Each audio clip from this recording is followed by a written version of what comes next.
Whenua Rangitane, Hemi Inui, Tene Koto, Tene Tatu Tasarai. Welcome to Palmerston North City Council Sustainability Committee meeting of 16th August 2023, and we will open the meeting with Karakia, which I'll ask the Councilor Fitzgerald to deliver.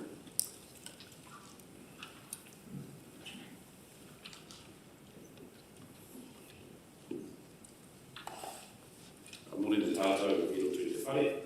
Morning to Koutou, Kanui Te Matanui. Good morning to everyone in the chamber and to all of our guests joining us online. We go here Tato, let's start today with our chamber blessing. Tūtolo mai I runga, tūtolo mai I lau, tūtolo mai I roto, tūtolo mai I wau. Kia tau wai te mauri tū, te mauri ora, ki te katoa, home year, re-year, tātai year. Come forth from above, forth from below. Come forth from within, come forth from the outside world. Vitality and well-being to all, strength and unity. Thank you, Mr. Chair. Good, Councillor, thank you. Open up with a little bit of housekeeping before turning to the substance of the meeting. I'm joined here by Sarah Clare, Democracy and Governance Advisor, and Stephen Long, the Democracy and Governance Administrator, and supported by the officer, David Murphy, our Chief Planning Officer, and with all the members of ULT and officers in attendance. Like all our meetings now, this meeting is being recorded and live streamed on YouTube. You will note, please, the health and safety requirements and procedures on the screen, especially those of you who are in gallery today. Yes, and it's great to see a member of you here. If there is an emergency monitoring alarm, please leave the nearest fire exit. The assembly area is near the clock tower and by in the square. Smoking is definitely prohibited within any council building, public entrance or building site, so if you need to do that, please do it all the way up to this building. There is a defibrillator located in the ground floor of this building should be needed. And if there are any concerns near the scissor accidents, please just advise one of our administrative staff. They'll respond accordingly. We do have online participation today from Councillor Nolan and perhaps some officers. We ask that those participants keep their cameras on and microphones muted unless they are addressing the meeting. Councillors who are here in person, we're now in third week of this experiment with new technology. I'll be doing my best to chair, and we'll hope that things are as smooth today. I think we're reasonably across those procedures now in terms of both queuing and voting. If you do have any amendments, please do provide those to administrators in advance. And if I, as chair, neglect to provide your name before speaking, please do introduce yourself to the meeting. So thank you for housekeeping, and thank you to everyone for that. Move on to apologies. Where none. There being none, we'll move on to any additional items. I've not been notified of any. There being no additional items, we will check for any declarations of interest.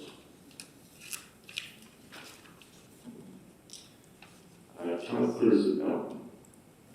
Thank you, Mr. Chair. I have an interest in item 6. Thank you.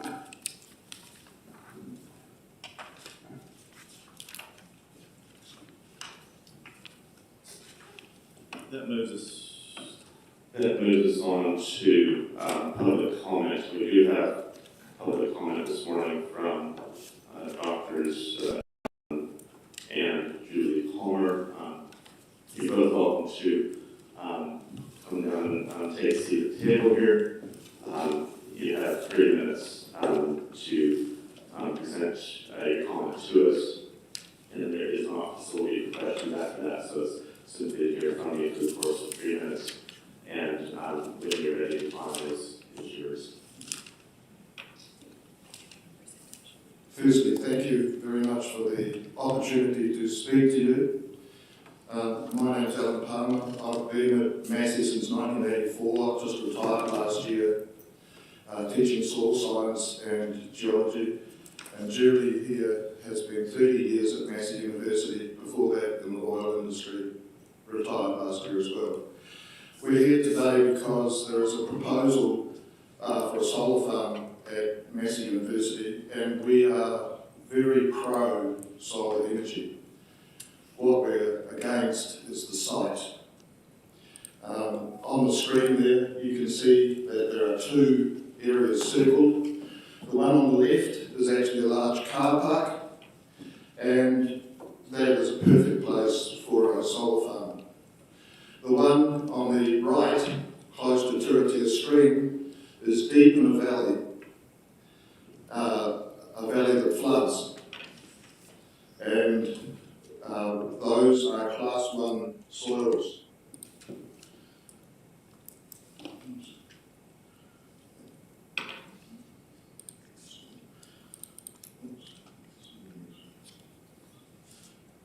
We go to the next. Thank you. So this is the valley floor. It's made up of mostly Manawatu and Kairanga soils, and it's possible that that entire valley floor can flood. To be fair, that particular site has not flooded to great depth since I've been there, but it's interesting that the consultants gave up a site on the other side of the stream on exactly the same terrace, on exactly the same soils, because that was known to flood. Next one, please. And this is an idea of some of the flooding that occurred. We haven't, in Palmerston, we have not even seen a really big flood that we could get. In 2004, Turitea Stream did not flood. That was the big flood that we had 20 years ago. But this type of flood here happens on an annual basis. We have seen what has happened in Hawke's Bay. It's not necessarily the depth of water, but it's the debris that's carried. These solar farms are mounted on girders, and it's the debris that could accumulate around those girders that could cause the damage. Next one, please. Just to put you, this was the #1 dairy flats in 2004, and you can see the strength of the water there. That's the type of flooding that we're talking about that happens every 20 or 30 years on these soils on average. The kind of soils that we have at the site, that's a Manawatu fine sandy loam. It's a Class 2 soil only on the basis of flooding. If it didn't flood, it would be Class 1. You can see the layers there, those are flood layers. These are the same soils that occur under most of Hokiwhitu. But just a reminder, Hokiwhitu was protected by stop banks. Next slide, please. So this site is unprotected by stop banks, and there are no plans to put any in either because of the nature of Turitea Stream being wanting to be a natural stream. And there is a lot of the council, Horizons are planting, and volunteers are planting a lot of plants, native plants along the waterway at present. Now, solar farms and trees do not mix well. You can see the trees in the background, including wattle. The pollen from those wattle and bush danica trees coat the panels, as you will know here at Council Building. And so generally, trees are cut down around solar farms, and we would not want to see that. So those are the grounds: flooding, Class 1 soils, deep in the valley with shading and pollen. Thank you. We would like to see this proposal notified, at least. Thank you, Alan, at this time. Julie, was there anything you wanted to add? I can't add any more to Alan except the fact that, yeah, we think public notification is really important.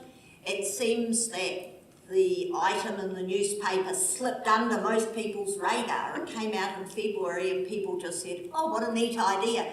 but very few people really wanted to investigate it further. I think there's a right place for a solar farm, and Inner Valley Floor is not the right place. Thank you. We probably will draw a line there because we are beyond time. Thank you both for being here to see the gathering tonight. We'll move to a recommendation to receive public comment, which I'll look to move, seconded by Councillor Bella. And wait a moment for that on the screen and ask for a vote.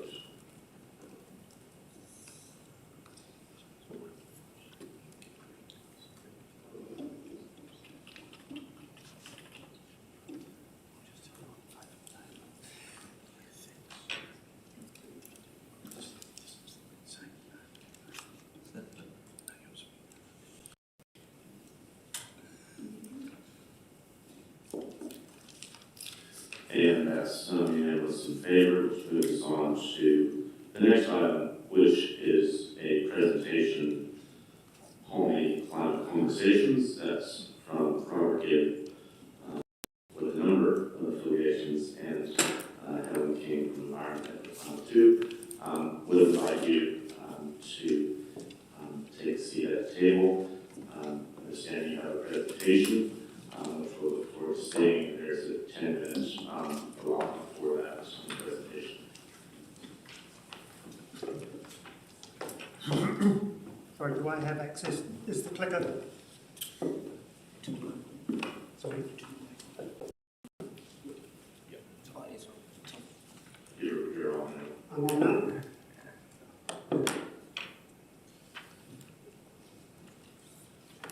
Cool. Thank you very much for having us here to present the results from the series of 4 climate conversations that we had earlier in the year.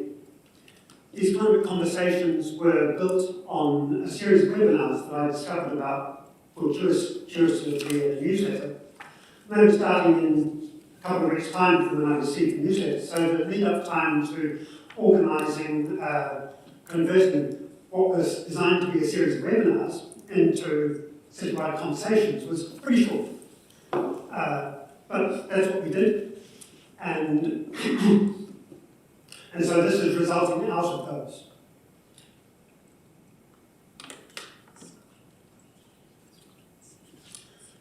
So the conversations that we had were extremely successful. We had over 100 people involved across the 4 of the conversations, with from 40 to 70 people in the room at each one. Each one we had a format of having a webinar, which was about an hour long, but actually was often more like an hour and 20 or so. And then we followed that with an hour of facilitated conversation, where there was completely open questions asked of people, and then we recorded results. People had paper and pencil in front of them, and you can see examples of some of the results that we got back. And then I collated all of those together, and so what we have here is basically a summary of what came out of it. One of the commitments I made was that I would make every effort to ensure that the actions that were suggested were actually actioned and turned into actions rather than just ideas. And so this is a key part of that process, and so thank you for engaging with that part of the process.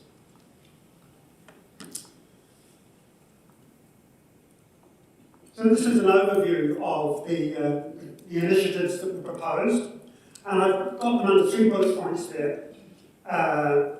One of them, initiatives centred around Palmer City, one of them around backing meaningful international climate agreements, and then the third, the overarching goals that we were trying to achieve through these actions. And I'll just run through those quickly because the following slides I'm going to focus on the details of A and B, but these goals underlie what we're trying to achieve throughout all of the other activities.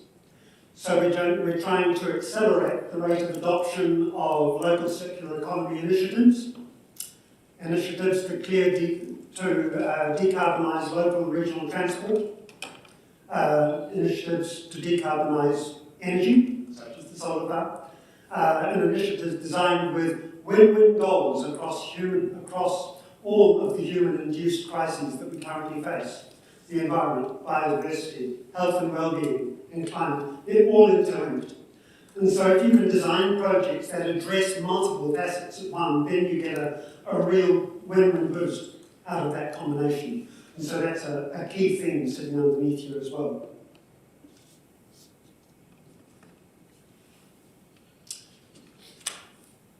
So, on to the first of the initiatives that was proposed. And the first was the suggestion of an annual festival of climate action in Palmerston North. And the idea of each of these festivals was that we would celebrate the previous year's results, we would inform, educate, have all sorts of activities that help people to appreciate and to have discussions and corridor around what might be done in the following year, and then an opportunity to commit to the targets of the upcoming year. And all sorts of, we see ultimately the whole community getting involved in here, whether it's E&M groups, whether it's the arts community, city agencies, business, enviro schools, eco-churches, booths, workshops, a gala dinner, potentially a project funding auction. So businesses would have an opportunity to say, yes, I support that action, I'd like to add to that, so that you could do more of what your proposal is, and so on and so forth. And associated with that, we've got a request that Council endorse PNCC events team to work with the community to develop and hold an annual festival. And we see a wide group of people being involved for that. So we're not just handing this over to PNCC to take full responsibility of it, but it's working together to achieve this. So the next one is related to it, and that is to leverage E&M to boost climate justice and climate action.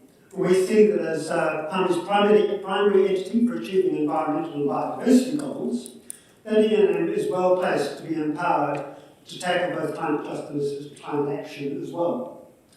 But it's more than that. What we see is needed is that at the moment E&M, with due respect, is a network hub that is used as passively by its members to promote and to communicate and to augment the things that they are doing. It is not really empowered to be a proactive driving force of what is happening. And that's a completely different approach to the way it should do things. And so we've got some suggestions there of the way that might be boosted. One possibility is potentially a funding mechanism such as a public-facing carbon fund. Council has an internally faced one that allows them to add to people's existing budgets to be able to make them climate friendly. This would be a public-facing equivalent fund. So that's one idea in there. And so once again with this one we've got a request that council endorsement for Palmerston staff to work with E&M to achieve year-on-year growth in E&M's climate and climate portfolio and its impact. So that's the nub of that one.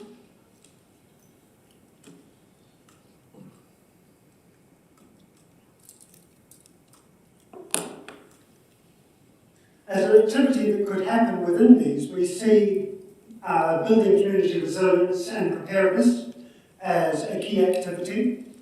And one of the ways we see doing that is to run workshops. These might be part of the Climate Festival, they might be at other parts of the year, times of the year. And the 3 workshops that we've got suggested here, the first one is around designing the win-win projects. That's helping people to understand how to build those projects that I started off with mentioning. The next one is managing flood retreat. We may not have coastal communities in Palmerston North, but we certainly, as we just heard, we certainly live on a floodplain. And with increasing storminess, there may well be places that we have to have managed retreat from, and doing it before one has a disaster of the sort we've seen over on the East Coast is definitely to be preferred than waiting until afterwards. Another one there is Pacific migrants. The reality is that the places under coastal pressure are very much those across the Pacific, and there will be a significant number of Pacifica peoples who will want to come to New Zealand. And so being prepared, having given some pre-thought to what that might look like in Palmerston North would be valuable. These are just some of the examples of the sort of workshops, and we've got a long list of other ones, but these ones we felt would best be done in conjunction with the City Council as opposed to just as community initiatives. Final one we've got here, sorry, and there was a request associated with that last one as well. So the next one is that while it's very essential, in fact, that things are happening in the city and the people, the community is responding, it can also be really helpful if the City Council, if the city endorses and what it is doing through joining international climate initiatives. And there's a whole raft of ones out there, and I've just listed a few of those up on there, such as the Global Covenant of Mayors, Local Governments for Sustainability, and Cities Race for Zero. So that's just an example of the sorts of things that are out there, and what we're requesting is that Council request that PNCC staff identify and recommend a suitable climate initiative that PNCC might engage with. And just to indicate that it is not just us that is doing this, but also, not just you that we're requesting to do this. We are doing a massive call for people to sign up to the Fossil Fuel Non-Proliferation Treaty that is going to be promoted at COP later on this year. Thank you, Robert. That's Tom. If you want to just briefly wrap up, I'm happy to give you an extra minute there, perhaps briefly from now as well. So actually, that was my last slide. This slide is just a summary of what's been presented earlier. So, so thank you again for the opportunity. And as you can see, there's a raft of, oops. Now I've progressed your slide as well. There's a raft of people involved there across a whole lot of organisations that are all already on board sufficiently for their names to want to be up there. But obviously we're working to widen that group and build a movement. Thank you. Thank you, Robert. Anything at this stage? And maybe grab the mic. These new mics are a bit directional. Not very sensitive, are they? From E&M's point of view, we are an organisation that underpins 66 member groups, and our response and our work is around celebrating and communicating and connecting them. The climate disruption is a thread that kind of proliferates everything all our member groups do. And though it's not a big strategic point in what we do, it's there and it's always going to be there as well. If there are ways that we can work more effectively there in that space and be resourced to do that, that is something that would certainly be a consideration. Thank you. Thank you both. I assume you're happy to respond to any questions that colleagues might have here. We ask colleagues if there are any questions.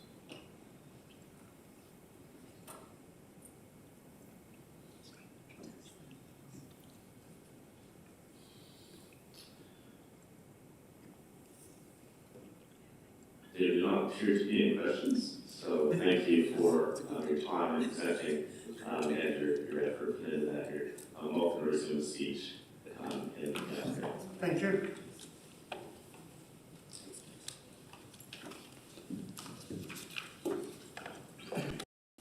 Colleagues, I'll draw your attention to this screen now as we look to progress this towards a vote. I had sent through a recommendation earlier on that goes beyond simply receiving the presentation and seeks to refer to the long-term plan. I'll just speak briefly to that. firstly, to acknowledge and thank you, Robert, and those around you. I see a number in the gallery who were involved in those conversations, and have been long-time advocates. Thank you for bringing your recent work to our attention. My understanding is this is the most comprehensive, the largest climate conversation that's happened at the community level in the community so far, which is substantial in its own right. It's great to see that it's reasonably action-oriented and practically focused as well, so we really do welcome that.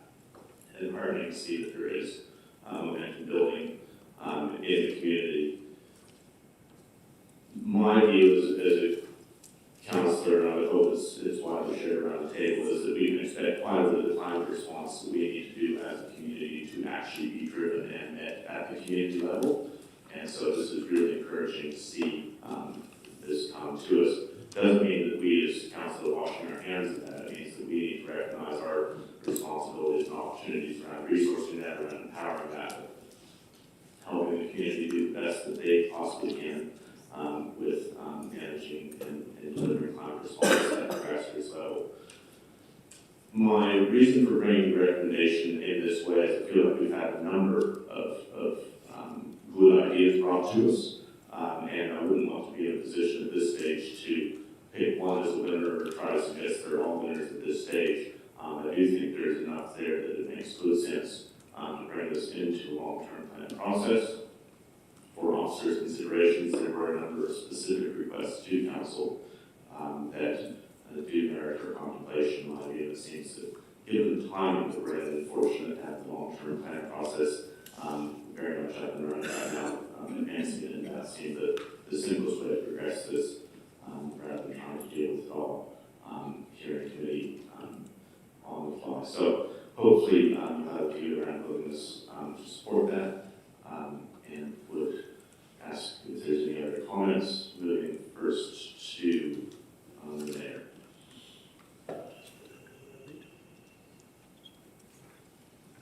Thank you, Mr. Chair, for giving me support this new technology. Has this got a signal?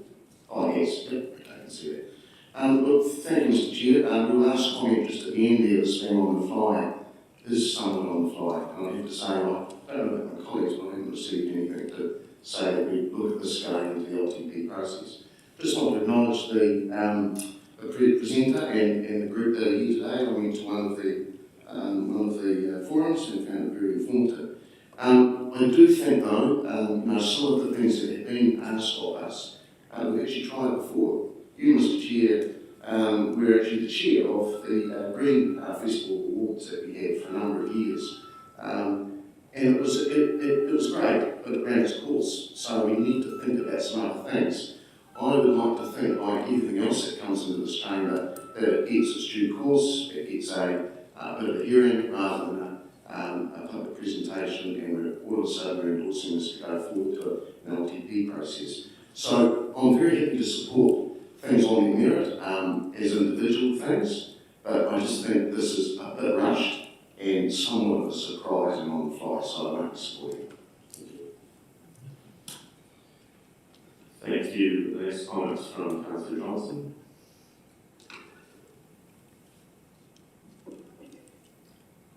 Thank you, Mr. Chair, and thank you to Robert and Helen and the rest of the group. I will be supporting the additional recommendation. I think that this is the correct process. When ideas and requests come to us in the course of a year, our normal process is to refer those for investigation and discussion to the next budget, the next annual budget, and the next annual budget is the long-term plan. And so I think it is an appropriate and entirely measured response to pass these ideas forward to be considered during that process. When we come with the help of officers to put together a draft long-term plan, it's not to say that all or any of these ideas will be in it, but it does allow us to give them consideration at a time when we're considering all the other requests that come to us through the year, and to decide which of them is feasible for us to work on, which of those we would like to go forward with, and then put those ideas out for consultation to the general public. So I think this is entirely the right process. In terms of the ideas themselves, I think some of them immediately I can see value in. Others of them, we would certainly need to get some work done around how they can be financed.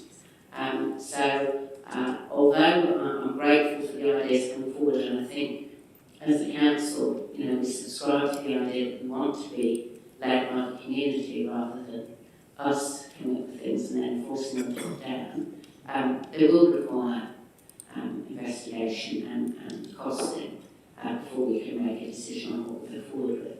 But nevertheless, we'll just try and take a big picture view here. We're all aware of the climate change issues that are facing us on a regular basis in this country, and ones that are specific to Palmerston North, around flooding in particular, and stormwater. And so I think that if we can get buy-in and understanding from the community and work with the community to develop community-led solutions, then that's a win-win. So I very much like to see this go forward. We're not deciding at this moment that we'll do it, nor are we deciding that we will even consult on all of these things. What we're saying is we'd like to consider these ideas along with other ideas from other groups that we will receive throughout the year and then make a measured decision before the draft RTP goes out. So I do hope you'll support the additional work in that. Thank you. Thank you, Councillor. Councillor Isabella. Well, thank you, Mr. Chair. I'll total everything Councillor Johnson has said. I am also supporting this recommendation. I believe it's an invitation for us to consider these requests further in the context of the other petitions or items that have been brought to us by the community. Also noting that by the time this does cycle back to us, considerable time will have passed, and no doubt some more momentum and building will have happened from the group. It may look quite different when we look at it again and as part of the long-term plan processes. And also, just comment on that just because things have been done before and perhaps run their course is not a sufficient reason for me to decline to examine any further attempts or ideas or initiatives that might come forward. Different times, different people, different ideas can flow differently in different contexts. So I would like to see it come back to us with a bit more info behind it. So I will support this. I urge you to do the same. Thank you, Mr. Chair. Thank you, Councillor. There being no further comments in the queue, I'll briefly emphasize my reply. Thank all colleagues for the comments made, and certainly acknowledge the comment from the Mayor around needing to continue to press ourselves towards new and innovative approaches towards some of the long-standing challenges we face around climate action, but would also note that I certainly haven't seen this as a particularly contentious or radical kind of approach, given that, as other colleagues have explained, it is a process of consideration, prioritization, consultation prior to committing to anything, making any decisions. So I think we can be in a very comfortable space as a council, taking this substantial input from the community with a number of good ideas and have community endorsement forward into a process such as the LPP. So I would ask you to support on that basis and call for a vote.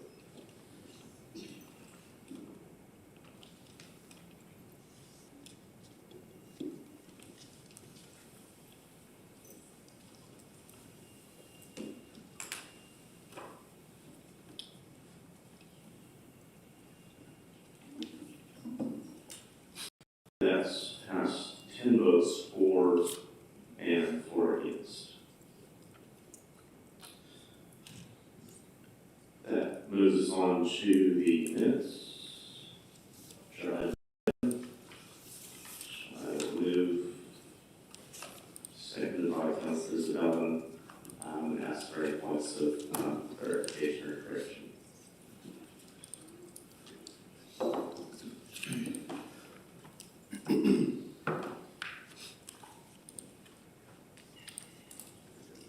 There being none, I will call for a vote.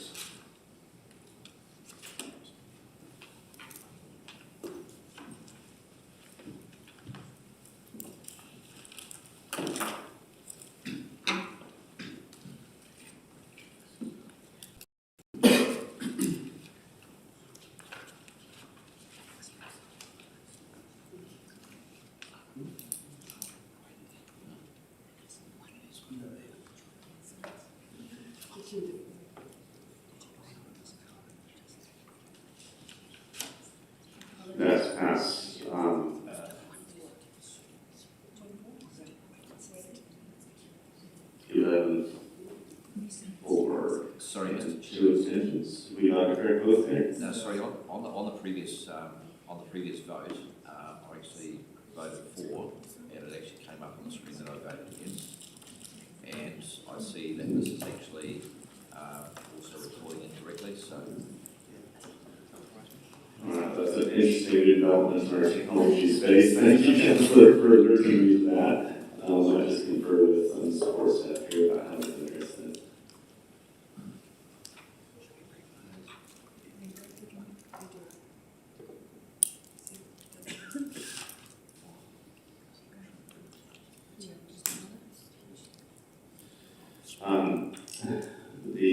The advice that we have is that we try to vote again. We'll try that, so we'll vote on the minutes again.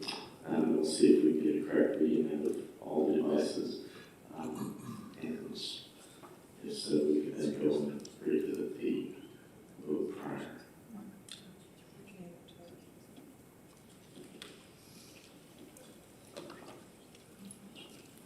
This is all competition minutes. Ask for a vote.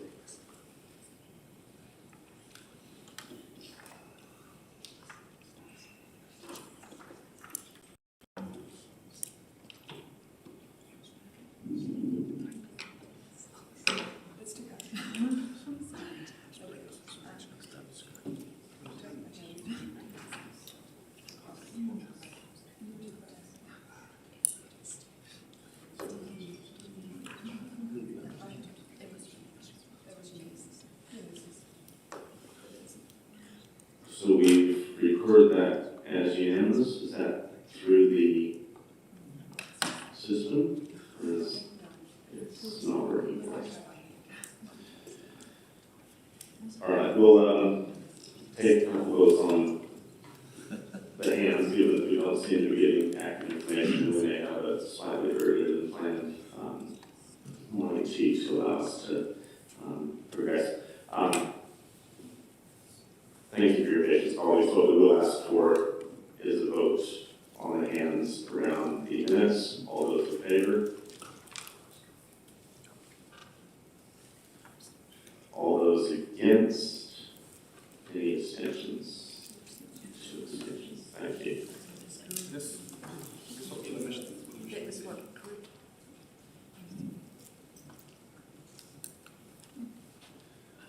Councillor, I'll go back to you around the prior item and your understanding of the voting record there. Yeah, thank you, Mr. Chair. On the previous votes, which was around receiving the presentation and the referral to the long-term plan, I actually voted in favour of it. And when the group comes up, she showed who voted for and against, it actually shows I voted against that, which is actually incorrect. And I note that when we voted on the minutes, the numbers of people actually were shown as for, as having voted against it, albeit that we had all in favour except for 2 abstentions, so there appears to be a technical issue. Thank you. With your permission, we'll adjust that in the record of the meeting and correct that for the minutes and try our luck on item 8. Thank you. So having worked through that and hopefully resolve some challenges there, we will move on to the substance of the meeting, which is a series of reports, the first being around options to incentivize green buildings in the city. And for that, we have Dave Watson, our climate change analyst. Dave, you're more than welcome to join us at the table, and we'll be in your hand in a bit.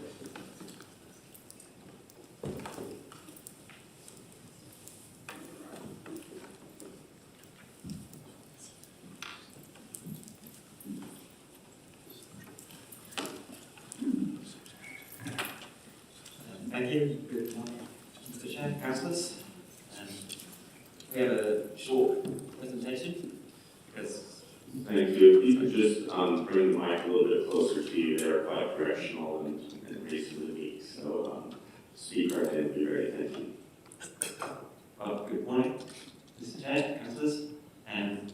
This is quite a complicated report to produce, so I've got a brief presentation to just summarise and response to it and give some clarity would be in order. So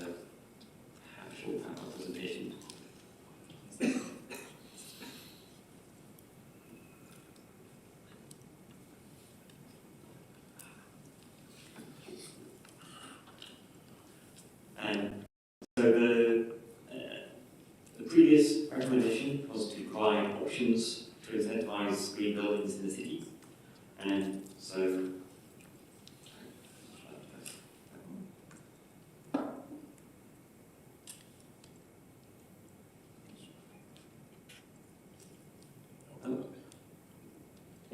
So, this is part of a long-term process that some councils may not have been involved right at the very beginning.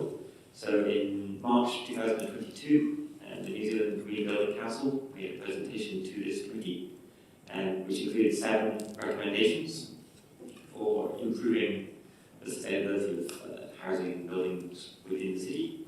And there was a resolution at that meeting to go away and investigate those options. So in September 2022, we provided that information and requested to go in a bit more detail at recommendations 1 and 5, which related to development contributions and a more detailed investigation into how we might deliver those benefits. And at the same time, we instigated one of the recommendations, which was to include green building certification in LIMS when they were requested as part of planning consents. And on the 29th of March, we came back to the committee again to provide that analysis of recommendations 1 and 5. And the conclusion of that was that we would not carry forward any of the additional New Zealand Green Building Council recommendations, but that we would come up with some options that would be more sort of practical for inclusion within the upcoming long-term plan. So the kind of context for all of this is there's currently quite a lot of changes going on at the national government level, and the Building for Climate Change programme, which is the central government's main kind of operational programme in this area, has the stated goals that all buildings built up to 2030 will be close or near zero carbon, including embedded carbon and energy use. And all buildings built before then have the lowest possible embodied carbon, and that buildings will be resilient to the impacts of climate change. And most of this will be carried out through new legislation and updates to the building code, including changes to the building code for 2026 that will include kind of lowering cap. So in 2026 there will be a set amount that will go down gradually over time to 2030, where it will reach its eventual state, whatever that turns out to be. And a lot of the detail of this programme is still being worked through with the government, so I couldn't tell you precisely what the plan is, but AMI are working on this. We will be presenting more information as things progress. And to quickly go through the options.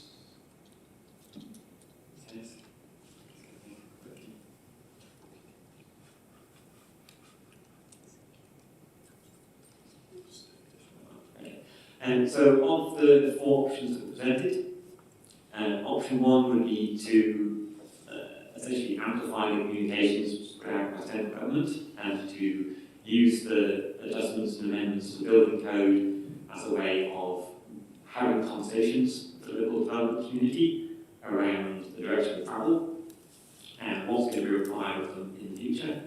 And this came about because during our consultation with many of the local development community, a lot of them weren't aware of the Building Climate Change Programme and weren't aware of what it meant.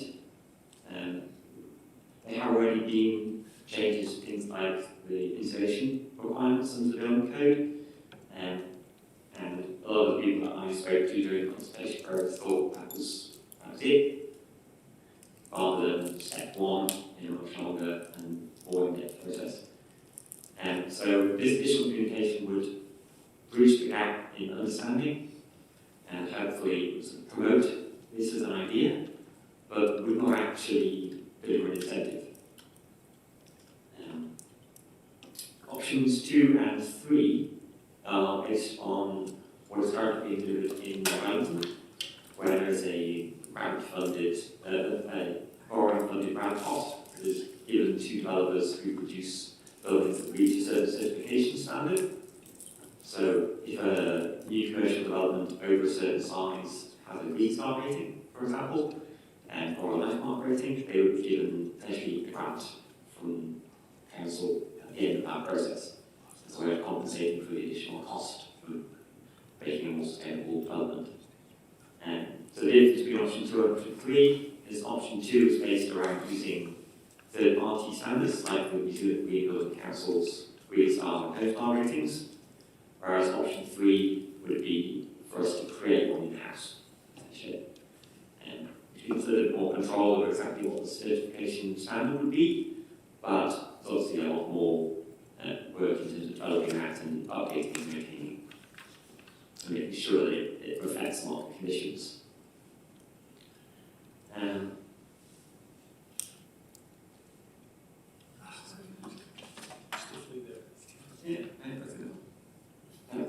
And option 4 is more to do with the consenting process.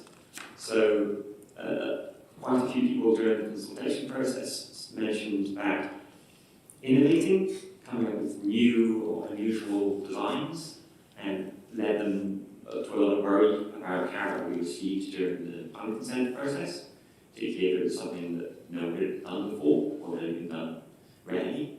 And so there was also requests for us to improve the consent process, but that people could create green developments or buildings of an unusual sort. And so an option was put forward for the fast track planning process based on some sustainability criteria. And there are issues around what exactly it is we can do in this area. We can't, for example, put up any new policy around changing the building code, that's specifically prohibited within the Local Government Act. But what we can do is say, well, we'll make this process easier if you meet certain criteria. The problem there is there are questions around whether that means that the consent process is no longer completely fair and equitable. If one group is paying higher rates and one group is paying lower rates based on the criteria that we set, and be quite careful about how we set that criteria. And kind of to zoom out a little bit and come up with a look at this in the whole, it's worth asking what are the actual core outcomes we would seek to achieve by putting in some policy around green buildings, whether that's any of these 4 options. And we would hope that would be an increase in the quality and innovation in building types, for example, and providing energy efficiency and waste and stormwater and other kind of operational improvements, and also providing a higher quality of housing density, sort of above code, without being able to actually say that, because we can't make legislation that requires above code. And we can deliver these outcomes through programs that are part of the LDP deliberations. And to take reports around and answer any questions you might have. Great, thank you. Anything to add before we go into your point of view? Only, Mr. Chair, that there was, in this particular case, I'm actually standing in for the John Ferguson Buy, who many members may recall previously presented previous iterations report in March. So hopefully we'll be able to answer some questions, your questions, but otherwise we might need to get back to it. Thank you for that point of reference. There are a number of questions that started with the mayor.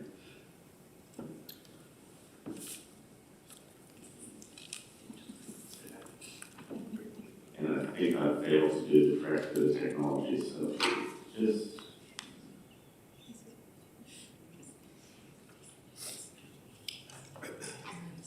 Thank you, Mr. Chair. I think I might be really switching myself on and off, but thank you. Thanks, gentlemen. Look, as a regular to some of the Green Building Council forums and seminars, one of the biggest things that I've seen is around education sector, influencing the influencers. You don't seem to push option 1A around providing them education and information on that. Why is that? And the resolution we were put forward was to recommend ways to incentivise green buildings, and there is no sort of direct incentive in terms of financial incentive or regulatory incentive in option 1. It's a kind of purely educational process. And so whilst it could well be effective, it relies on other things changing to provide direct incentives like central government legislation. But why, I'm sorry, I'm challenging you a bit. Why is it just incentive? Why would anybody want to incentivise it if they don't understand it? So shouldn't we be educating why it's better to have green buildings? Isn't it a relatively easy thing to do? And the options aren't mutually exclusive. Right, so you could do a combo of something. That's it. Okay, that was going to be my next question, Mr. Chair. I would just note that any efforts that we would take in that case would potentially duplicate work that's happening in central government. So we just need to carefully consider and make sure that we're working well with that rather than trying to. You have to question how successful it's been, maybe. And how successful we might. No, how successful they have been. Is there a question there? Exactly. So, my next question, Mr. Chair, It is. am I allowed to? Absolutely. Okay. Combinations of some of these options. So you could have a combination of A and C or A and D. Is that possible? And the only options that it would be unlikely that could work together would be B and C, because they essentially deliver the same thing through different mechanisms. But all of the other options could be included together. Yeah. And you say one of the risks around fast-tracking any consents is the overloading of the consents team. Would that not be quite a good thing if we're getting a lot of traction on green buildings, and unfortunately one part of the organisation is a bit stressed in the short term?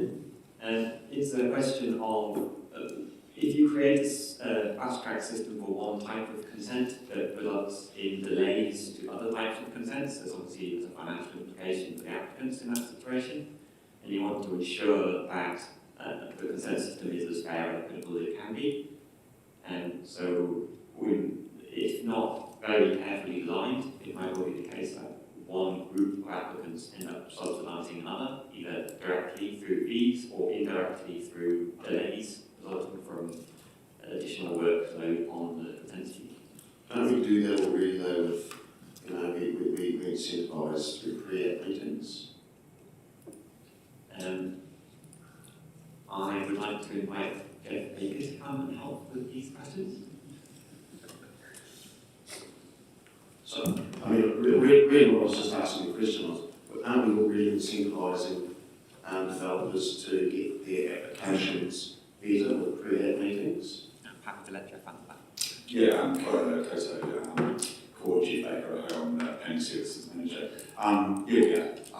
What we're doing is we're incentivising applicants to put together more robust applications, and in that spirit, potentially get a faster consent result because you don't have to go backwards and forwards over information. And less cost for both the council in terms of officer time and the developer. Yeah, potentially on average. Thank you. The next question is from Councillor Wood.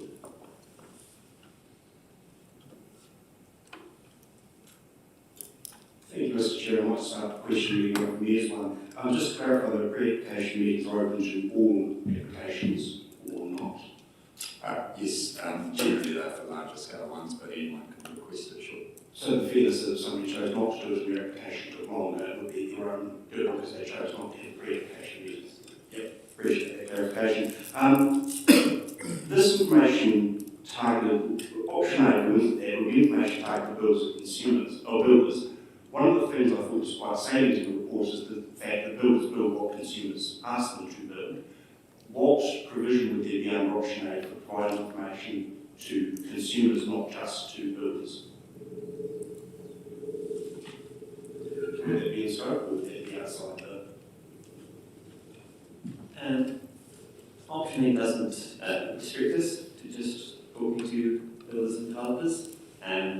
The development community were the group that we consulted with, and it wasn't an open public consultation. And so that's the opinions that we have to work on to basis. But certainly, if there's a desire and ability to have a more public information campaign around the benefits of green housing, and that results in, particularly if that results in a move in the sale price of houses that are more environmentally friendly, then that would definitely have an impact on the sector. Excellent, thank you. What would happen, so you spoke about how New Zealand Green Building Certification have now been included in the LIMS. The report talks about how it's now going to change the Green Star rating. What will happen internally for us in terms of what we include in the LIMS? Will we continue to include certification for buildings that we've done and then include Green Star ratings going forward, or does that pretty much put a stop to the program? No, the expectation would be that now there's been an agreement with the New Zealand Building Council. They provide us with all the historic certificates and new certificates that are added, and we will put that into our database that forms lists.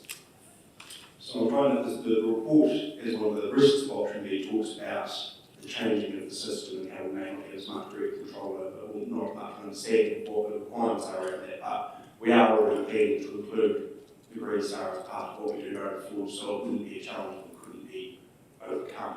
Would that be fair to say, or is it going to be a major difficulty if we did choose to go with option B today to the end of the year's time have to transition to these Green Stars? So the main issue is how closely the New Zealand Green Building Star certification matches our objectives, and so the reasons why we want to do this. And it's the case that we are primarily looking for particular outcomes, and the New Zealand Green Building Council can at any time change their certification requirements, that would therefore not match our outcomes anymore. We would have to revisit this, essentially. And there's other stops from doing that. It's just a question of whether we maintain tight control over exactly what it is we're asking people to do, or whether we take a simpler system where there's a third-party certification. All right, and my final question is, do any other councils use the green building certifications into Green Stars, or would this be a first in New Zealand? So the Wellington District Council model is based on Green Star and 2-star ratings, as well as LifeMark and the Living Building Challenge. And so they've taken a broad sweep of environmental certification standards and then essentially rank them. So if you get a house star 6, you get this amount of money, and if you get a house star 7, you get it more. Oh, my question was, if we looked at option B, would we be the first council to link our subsidy model to the green certification? No, that's always happening well. Oh, my understanding was Wellington was based on option C, they created their own model rather than option B, which would be us using exclusively the New Zealand Green Building Council's model. So the model is a question of how do you know if a building is sustainable or not. So the Wellington model and the option B, they said if it achieves a Green Star rating, it's a sustainable building and therefore qualifies. There's other eligibility criteria as well. And option C would be we come up with our own certification system that says if you meet these criteria, then you qualify. So essentially how you establish your eligibility criteria for a fund. All right, thank you very much. Thank you, Mr. Chair. I'll move to Councillor Hancock. Thank you, Mr. Chair. Thanks, David. My question is just a really quick one, just in terms of option C and option D. Obviously, there are some resource implications for that if we were to bring it in-house. Do we have any understanding of the scale of that potentially, and perhaps any complexities attached to that? Can you give us more detail on it, please? The details and costs associated with these options would be part of pursuing them in the upcoming LTP. DP, so we could put together a programme with more detailed information at that stage. Yeah, okay, thank you. And I suppose just in terms of, just following on from Councillor Wood, you talked about just the latter part of your, sorry, I've just missed that question, sorry. Thank you, Mr. Chair. Also painful. Thank you, Councillor Spellman. Thank you, Mr. Chair. Nanika Kola. I have a couple of really quick questions. Does the Green Building Standard Program factor in retrofitting, or is it specific to new builds? So the short answer is yes, it does. The current Wellington model includes Green Star or retrofits as one of the options for its eligibility criteria. Oh, thank you. And this might be a little out of scope, but with the transition that we're looking in that resource management space to the new acts, the consenting authority seems to be very pertinent to this question. Is the consenting authority likely to stay with council or go to a different body? You might like to refer that somewhere else. Just pass over to the Chief Planning Officer. Through you, Mr. Chair, certainly at this stage, the plan development process will be going to a regional entity, but there's been no indication to date about a regional consenting authority, but one would assume that that's a logical next phase, but that could be, they're talking a decade to develop new plans, so it might be a decade before there's a new regional consenting authority administering those plans. Thank you. Thank you very much, Mr. Chair. Moving to Councillor Johnson. Thanks, Mr. Chair. And thank you for your report. I'm just trying to differentiate, I suppose, the pros and cons between option B and option C. Would it be fair to say that option C would give us more control but might be more expensive and complicated? It would certainly be more complicated, and particularly in terms of how to update the metric. I couldn't tell you whether or not it would be more expensive until we've done some more detailed analysis. Okay, thank you. So, have you formed a view as to which of these options which you presented reasonably neutrally, I would say, is more likely to achieve our goal of incentivised rebuilding? I'll just take that through Mr. Chair.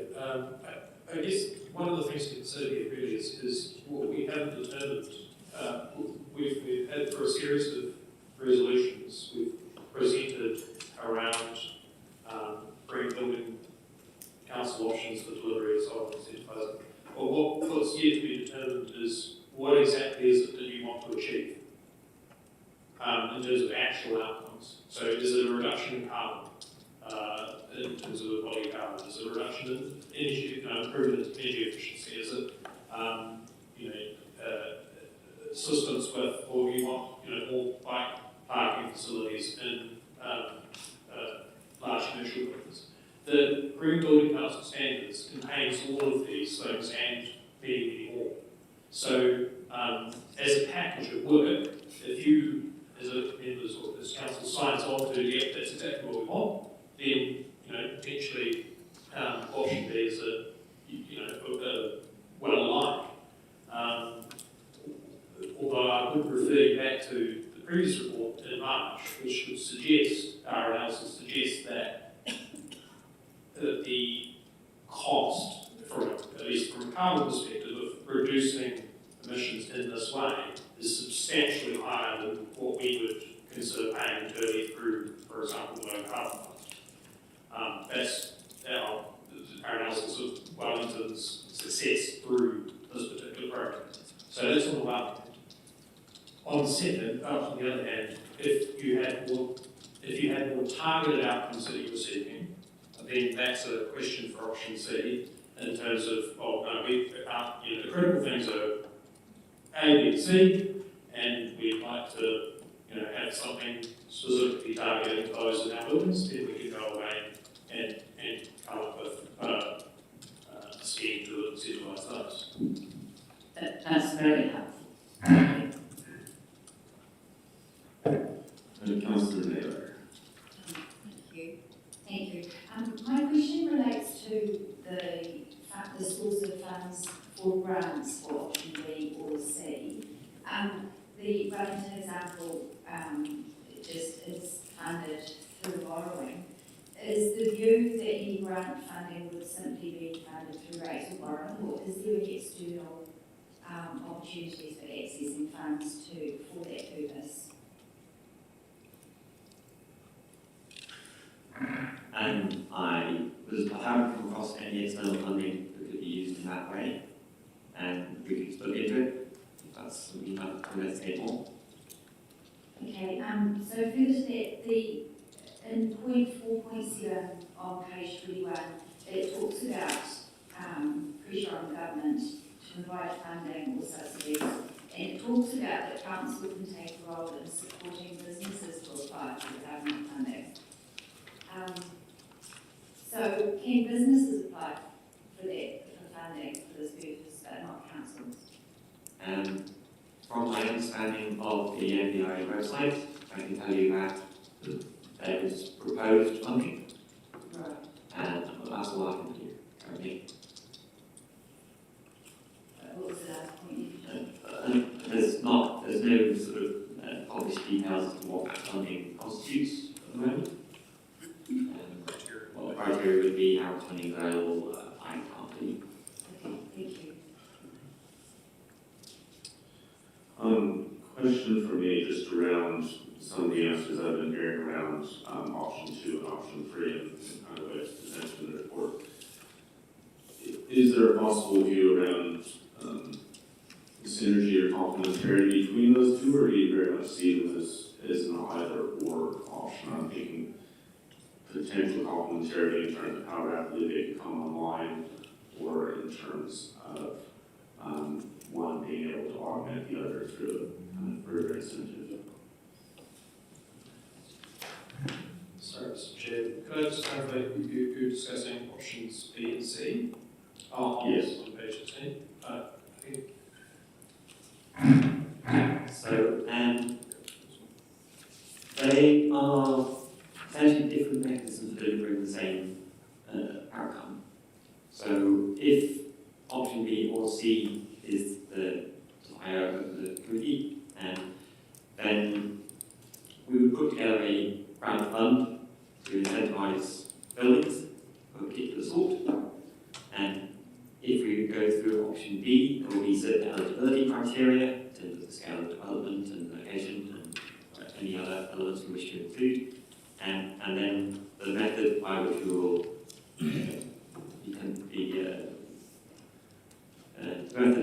we will determine that they have been successful in creating a sustainable building is through Green Building Council certification. And whereas with option C, we would produce the same fund with similar eligibility criteria, and the method by which we determine that it has met our sustainability requirements would be through an internal process. So the only substantive difference between option B and option C is how we determine success, essentially, and by success, eligibility for the grant funding. Great, thank you. Councillor Hancock. Thank you, Mr. Chair. I'm back. I'm here at the right space now. Really just a continue on actually now from what you've just said. In terms of option B versus option C, it's using third party versus internally. For internally, we would be using very similar criteria. It's not about creating a whole new set of criteria or objectives that would be markedly different to what already exists in the industry at the moment. Through Mr. Chair, this will be over to you as the members to tell us. As I intimated previously, the Greenfield Council has a very long list of things that qualify you for a particular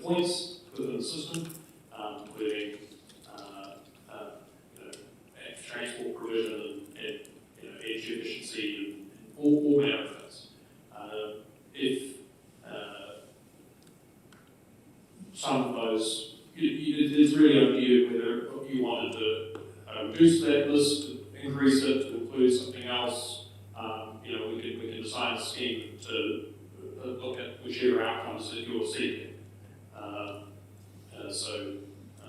It could be simply and just only considering carbon. It could be considering a whole range of criteria. Your decision. Okay, what I'm actually just trying to elicit here is that because it's a fairly, it's a well-known field now, I guess, and I suppose what I'm trying to get at here is there is no requirement for us to reinvent the wheel. We just really need to go through the optionality of the various options that we would like to include. Would that be a fair assessment?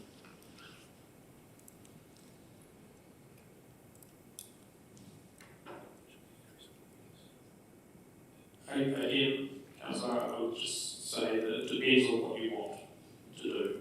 Yeah, sure, that's I think a green building council certification provides for a whole range of outcomes, some of which are very well aligned with our current strategic direction, and some of which are less so.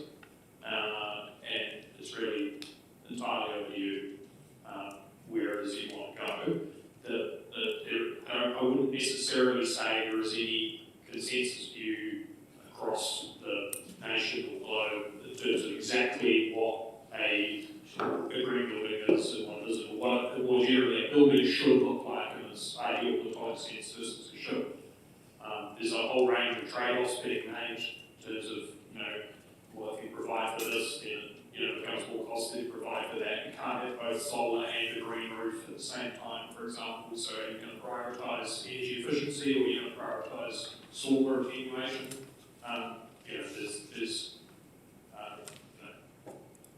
would say that it's really about what you want to do and what's the priority versus what isn't. Thank you. Mr. Chair. Councillor Fitzgerald. Thanks, Mr. Chair. Thank you, gentlemen, for your report, and you were quite right opening with this. It's a very complex piece of paper. I'm just looking back at recommendations 1 and 5 from the September committee meeting. Recommendation 1, reduce cost, and the questions coming, Mr. Chair. Reduce cost fees for consenting buildings that are certified as low carbon. What you're presenting with us today is another option to address that recommendation 1. Is that what I'll do?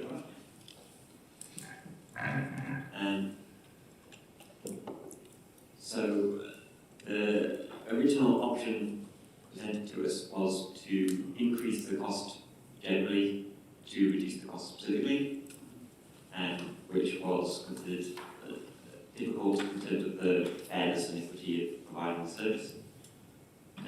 So it might well be the case that the fast track consenting process would not incur any difference in fees. Although I suppose that is an option. There are concerns over how that's, whether it's fair, whether it's perceived to be fair, in terms of providing the same service to all the applicants.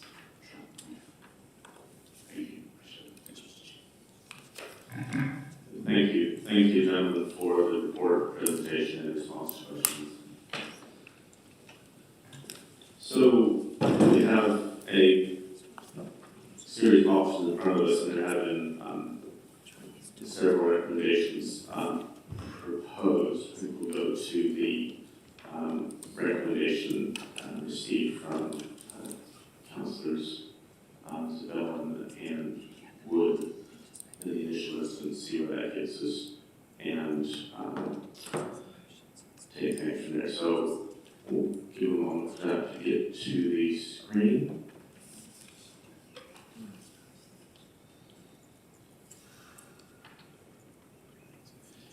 So the recommendation here is that the committee refer option A, B, and C to incentivize green buildings in the city to be referred to the 24-34 long-term plan process for consideration.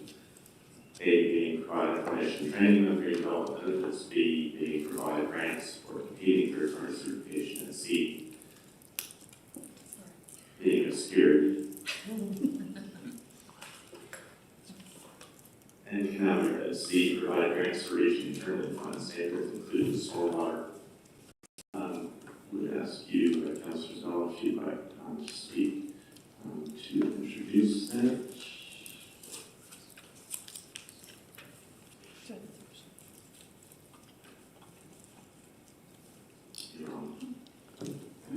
Thank you, Mr. Chair, and thank you, everybody. This recommendation, seconded by Councillor Wood, looks at the first three options that we've put forward. I just particularly wanted to, I think option B has some immediate actions and instant impact, the cumulative impacts over time. There's plenty of benefits that have been outlined in that report, but I just wanted to talk a little bit about option C that has been presented to us characterised as B and C being different mechanisms to achieve the same outcome. But what excites me about option C is that I feel that there's a lot more potential there to widen that scope and address some of the local issues that we've got going on here that is outside maybe the focus of what the great work that's coming out of the government level is trying to achieve, rather than reinventing the wheel, looking at what gaps that approach leaves and then trying to plug that gap for our city.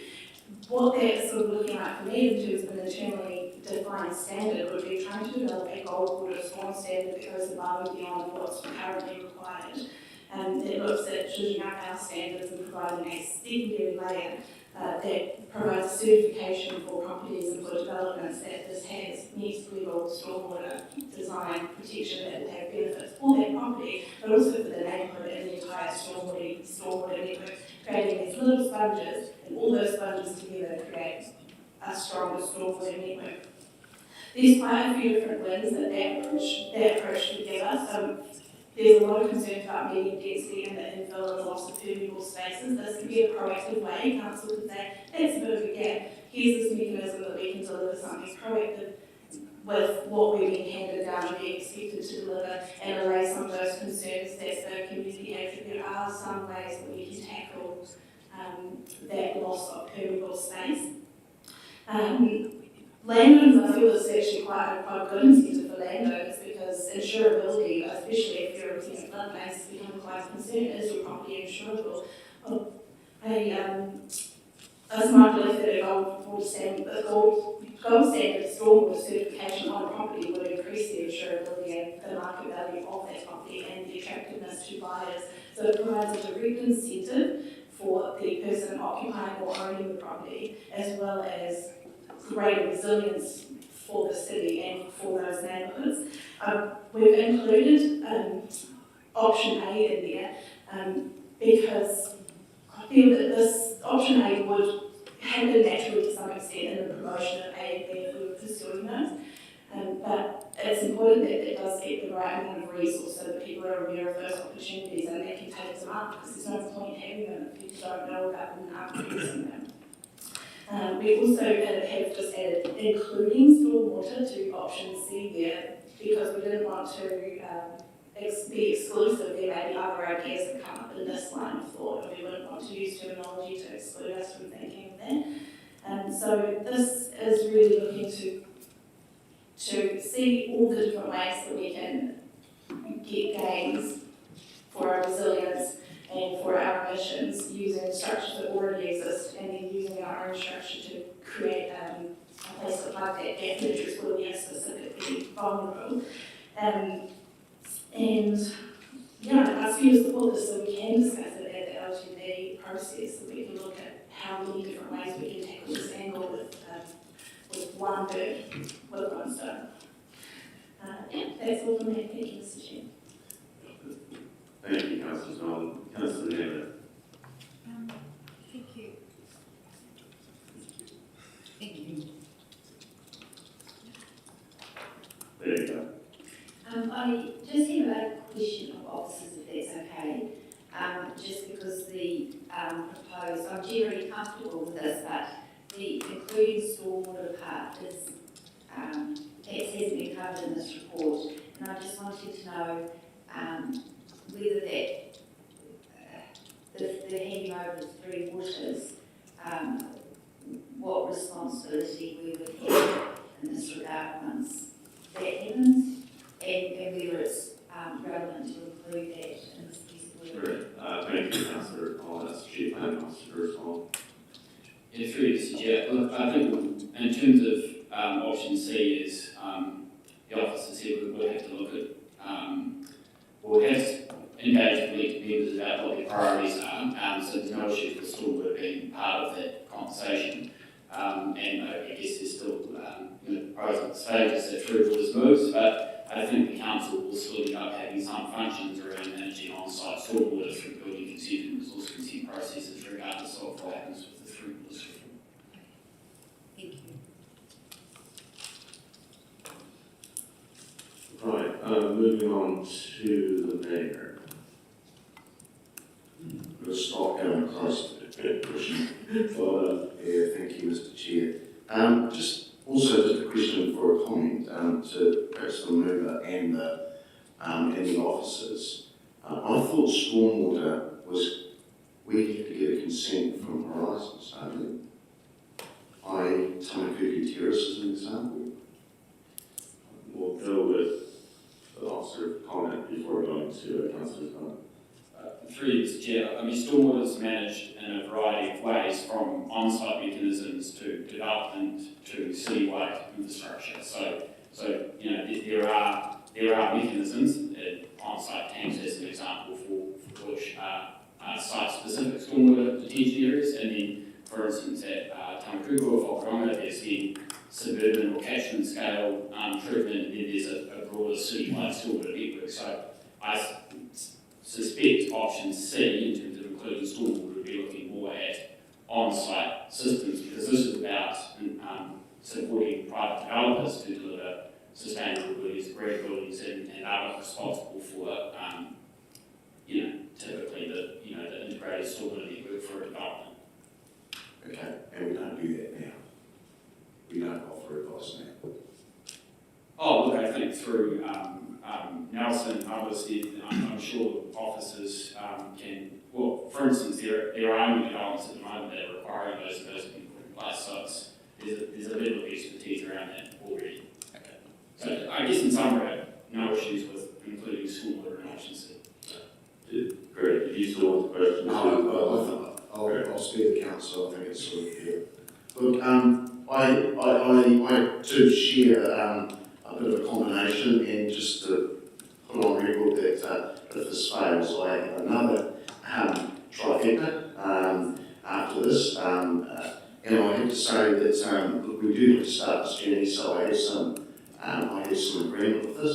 I'm a little bit puzzled about the fixation of stormwater, but I suppose if the officers are fine with that, my understanding and deal with a lot of developers is we don't actually issue a lot of that. It's very reliant on Horizons and freshwater standards and a whole lot of other things that come into that, because we don't have global consent for the city. So that's somewhat out of our hands. So perhaps makes this a little bit redundant. Secondly, the development system, and I thought this was really around the Green Building Council, is a system in many parts. So we have to provide information, we have to provide some training, we have to influence the influencers, the developers, the banks, the insurers. So we can't just pick one or the other. We do have to do a lot of education in that space. I mean, there's people around in this room here that didn't believe in the Green Building Council 5 or 6 years ago, and now we all the officers included, and now we're all on board. So I do think we've come a long way just as a council in terms of education. So we need to do more in that space. The only option I don't like is actually option B, and it's because it's too reliant on Wellington, it's too centralised in my view. Yes, we can cherry pick the Green Building Council standards. I think we then can control the quantum as well. It allows us to perhaps put a little bit of bespoke options in place for Palmerston North and our development community, our landscape, our aspects, and it might be a bit more on the smart city side as well. And finally, influencing at the start, but also on the journey as well, providing a grant system. I favour the other one in terms of a localised version, in some way, like our earthquake and our heritage scans, where we start with a smaller quantum and build as we get more developed. And then also having some sort of incentivisation there for the consenting system. We already do this now with pre-apps. We already help larger projects. Our planning team provides consultants and reports for that. So it's really covering the whole spectrum of development, but really just focusing a little bit more on the green building code as well. I just feel we're sort of going slightly off track with this recommendation. So although I do like plant cert, I won't support it, but I'll put on notice that we have another one coming if this fails. Thank you. Thank you, Mr. Mayor. Moving to Councillor Johnson. Thank you, Mr. Chair. I do, to some degree, agree with what the Mayor has just said, I must say, which will never happen, surprise to many. However, as the person that initially proposed that we proceed with this after the presentation, a couple of years ago now, just want to acknowledge that we have been a little bit around the houses on this, possibly because we weren't asking the right questions, and so we kept getting answers that didn't really fit what we wanted to do. But I do think that this report and recommendations are more in line with our intention. I don't think anyone would disagree that providing information and training is a good thing. And clearly there's a role for that and a need for that. But I'm more interested in how we provide incentives for green buildings in our city. And to that end, I'm much more interested in C, where we develop our own customised system that's specific to Palmerston North, the needs, the risks, and the particular local conditions of Palmerston North, which, as an inland city, are likely to be substantially different to many of the other cities around New Zealand. I have much more favour for that than for B, where we're signing up to a brand, really, and some of that brand may or may not be directly relevant to us here in this city, and it may be a lot wider. My understanding from questioning officers is that the sort of, we'll call it the Wellington model, could be a lot wider in terms of what's required, whereas we might want to focus on maybe a handful of specific aims that we could incentivise here. So the thing that holds me back from just going straight to C is that we don't actually know the costs of B versus the costs of C.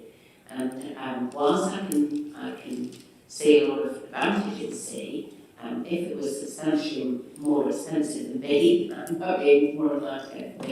So at this stage, I'm happier to keep a few more balls in the air, have these options investigated, and bring them back to us for further discussion. And I think the officers have correctly identified that still the direction from elected members around what specifically we want to see could be developed further. And that might be a useful step to undertake before we get to the discussion on the long-term plan options. So all of those very long-winded way of saying I will be supporting the recommendation. I think it provides a flexible approach, leaves the door open for a local customised plan, and depending on costs, gives us options should a localised plan turn out to be too expensive. So I will be supporting it. Thank you. Thank you, Councillor Johnson. Moving to Councillor Wood. Thank you, Mr. Chair, and thank you, Councillor Bell, for bringing this to me with the opportunity to second it. Obviously needs to happen. I think there's prejudice and change for that. One thing I would add, I indicated through my questions, that I'd like to see some amount of information provided to the general public, because ultimately developers build what consumers want. And if we have a consumer base that wants to build green, then that is going to be far easier to influence than developers telling their consumers, I usually building green. So as the report identifies, we can do as much lobbying to developers as we want, but ultimately are building largely what their consumers desire. So what we need is a shift in the information provided to consumers as well as to developers so they can pass that information on. Why I'm supporting this on alternative recommendations, an alternative recommendation can only be one of two things. Either a recommendation doesn't include option B, I'm going to provide a case for option B shortly, or a recommendation that includes option D. I'm going to provide a case against option D in just one moment. The case for option D is quite simple. A, it's not guaranteeing we will go with that option no matter what. We're putting it to long-term plans and we weigh up against option C. But the argument I have for it, and often comes up in this chamber, is that we're not the independent Republic of Palmerston North. And as we market ourselves as a city to attract external developers from outside of our area, I do not want to go to a Christchurch-based developer to look at a program in Wellington or a program in Palmerston North and go, well, I'm going to go with Wellington, or I'm going to go with I want developers to look past all go, I know the New Zealand Green Building Standard, I know what they entail me, I know how to build that way, I'm going to go there and do it. Rather than look at Wellington and go, oh, they've got their own spoke standards, they have different requirements, and we have to skill up and learn how to develop in that way. We want to be attractive as a city for development from outside the region. As we all agree, we need more developers moving to Palmerston North, not less. And option B would be a way of making it simpler as it's a national standard, not simply Palmerston North standards. So the complexity of having our own system would be a discouragement from attracting external investment, and I don't view that as an unsurmountable challenge. Of course, we could deal with that if we have to, as well as it has, but my amendment at this stage is called a universal system, because as our officers say, there is no one way to build a green building. And at the end of the day, we've got a set of standards. We may not agree with every single one of them, may not be perfect, but a combination of B and C would allow us to further incentivise option that are needed for Palmerston North. So developers could look and go, well, I can build with the green building standards, and Palmerston North has these three additional things that we are able to access grant funding for. So it will be and above all, rather than our own complicated external system. My other issue is the potential cost of developing our own system is that we've got something there that already exists and is well known throughout the country. Trying to market our own standards would make it more costly and complicated than using a system that already exists. I'm not saying that option C is impossible, but I am saying I would rather use option C as an add-on to using the green building standard rather than as an alternative to. One of the things that would include stormwater in this is that as the Mayor's correctly identified, large developments or underground stormwater systems are not within our scope. On-site stormwater systems are within our scope, that are often identified, and that comes down to things such as permeable surfaces, retention, tanks, and other methods which we will be able to provide grant funding for, not just information on. So this is different to what we currently do. The case I have, or the concern I have on option D, because on the surface I thought, yes, providing a fast track option for green buildings could be useful. The concern is the fairness, which is outlined in this report. I have no appetite for delaying what are compliant legal builds to meet the building code, but may not be of a green building standard. What we'll be saying with option D is we will be whacking the stick on people, or waving the stick at people who are building what are completely legal builds. And I've got no appetite for telling people if you're doing something that may not be up to the green standard, but you're building homes in a community, we're going to delay you in doing that and push that down the track, despite the fact that what you're doing is completely within regulations and completely up to building standards. I don't think it's appropriate for us to be punishing people for building without compliant homes. I much prefer the carrot method, which is providing grants and incentives for people to take up what we all, or I certainly believe, are environmentally sustainable and green buildings. I think we should provide an incentive for that rather than punish people who aren't doing that. And so, in that light, I've got no appetite for punishing private developers of homes if they don't meet green standards, but do meet all of our legal building standards. We can't punish people for things that are compliant with the law that exists today. If the law changes that you have to have green building standards, well then of course that would be appropriate. But currently, I would want to be encouraging those developments in our city, not punishing those who are trying to do development. So in that light, I think a combination A, B, and C is very sensible to progress with. It provides incentives, provides grant funding, rather than providing punishment to those who are building compliant homes. So that's Chair. I hope we'll commit to the committee to endorse this option. Thank you, Councillor. Councillor Hancock. Thanks, Mr. Chair. Look, to be fair, I don't really disagree with a lot of things that have been said, but I won't actually support the option in here And the reason why I say that is as a council, we've actually got 3 levers that we can actually use in this case to try and actually incentivise and actually change building outcomes in the city. And the first of those is being able to provide advice to both the industry and also to consumers, and so that's why A needs to be included in the mix. And the next part that we can do is that we as a council can actually set the standards within the various optionality or options that are available to us, and actually have some control of that. Hence, C is a very good option for us. And I should think that we should also include option D in terms of our consideration for the long-term plan. And the reason for that is that we actually need to look at all of the levers so that we can actually incentivise the industry to actually come to us and actually go through a process to build these buildings in the way that we actually want to do it. A combination of A, C and D provides council with control, it provides us with ownership, and it provides us with 3 options that will allow us to drive and deliver change in our city in terms of the types of buildings that are being built. If you actually have a look at one of the comments in the paper is that one of the reasons why people don't actually build green buildings is that the consumer actually value engineers the cost out, and the first thing to go is those things that create green buildings. In terms of option C, well, this thing is actually going to go through to long-term plan for us to consider, and I guess if cost actually does become a bit of an issue in terms of additional resources and training and that type of thing, then of course the fallback might be that we go back to option B. But the point about option B is that we don't actually control the cost, and it also limits the options that we put into what we actually include for our green buildings. So I urge you perhaps just to resist this one here at the moment and allow for the other option A, C and D to come through as the mayor is proposing. Thank you, Mr. Chair.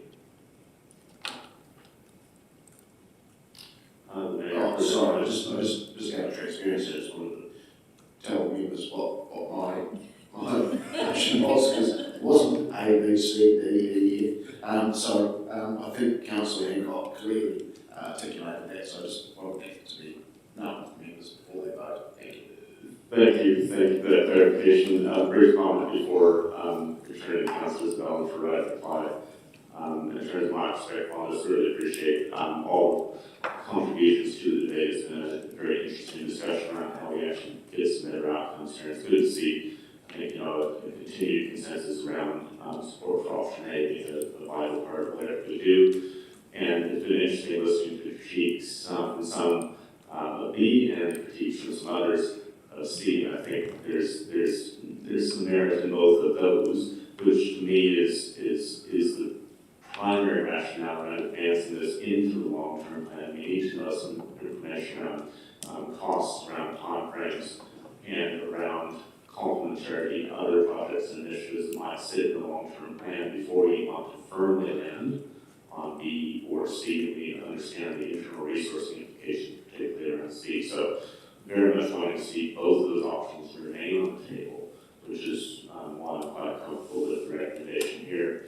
Like Council Wood, I think outlined quite clearly, I'm quite uncomfortable with getting involved in option B at this point. We, as a council, have had a lot of challenges, both meeting timeframes, managing relationships, managing expectations in our consenting space, and I think adding further burden there would be an unfortunate turn of events for us and could have some unintended consequences. So I think this allows us to focus on the positive areas where we can get the most traction, which is why I'm quite happy to lend my support to it.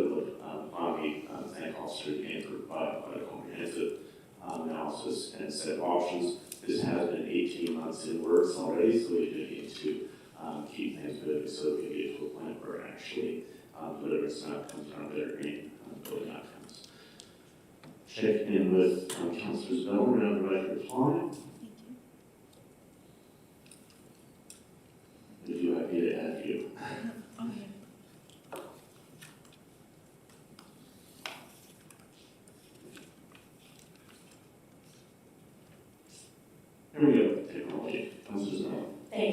Mr. Chair, just a couple of wrap-up comments from me.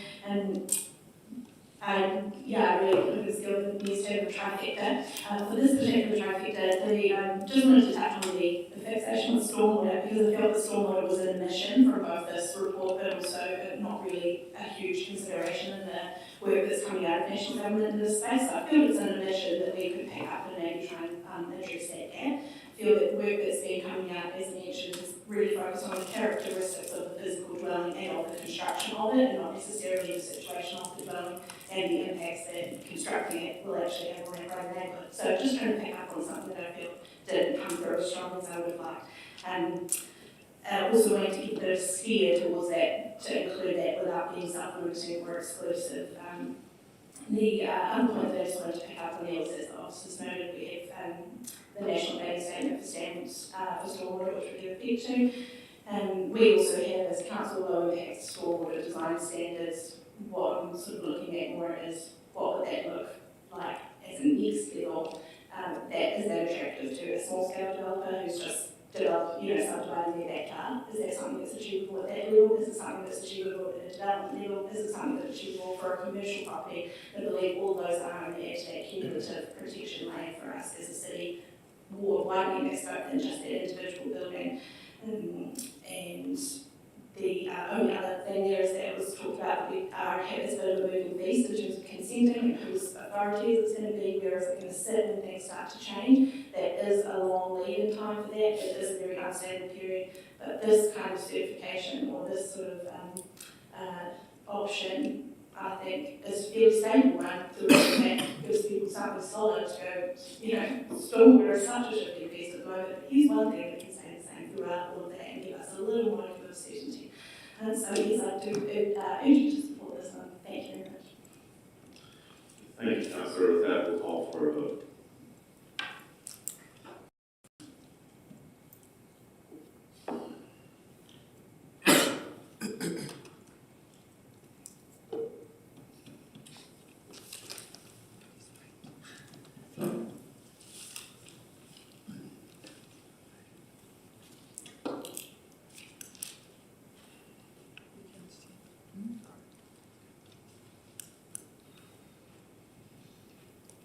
And that's passed 10 votes for and 4 against. Check that all devices are recording votes in the correct way. That is a vote 10 to 4. Thank you. We will adjourn for a morning tea now, reconvene at 11 o'clock. Thank you all.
To belong to a climate action joint committee, and welcoming Dave Lawson back to the room, and when you're ready to the table and to bring things to the report. Thank you.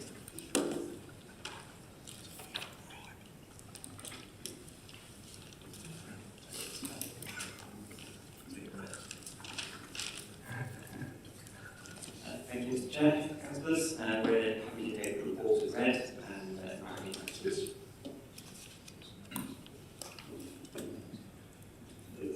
Thank you. So we'll draw colleagues' attention to item 9. If there's any questions, starting with Councillor Johnson. Thanks, Mr. Chair. Thanks, David and Adam. The only question I had was really about, questions came up. I didn't know that in the terms of reference it does say that the committee, any decisions by the committee don't bind respective councils, that councils still have to make their decisions. But is there any, what are really on the powers of this committee other than just maybe sharing information and agreeing on a consensus way forward? Is there any kind of power that evolves from this committee to make things happen?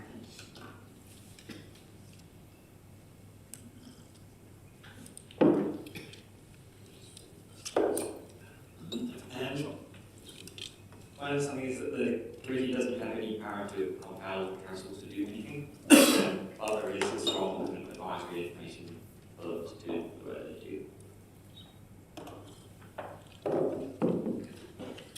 Is that a question? Well, yes. So, I guess where is the accountability then? Is the accountability back to the committee, or is it just accountability to the community? Or so if you had a member council that was not taking any of the actions that the committee had recommended, is there any accountability?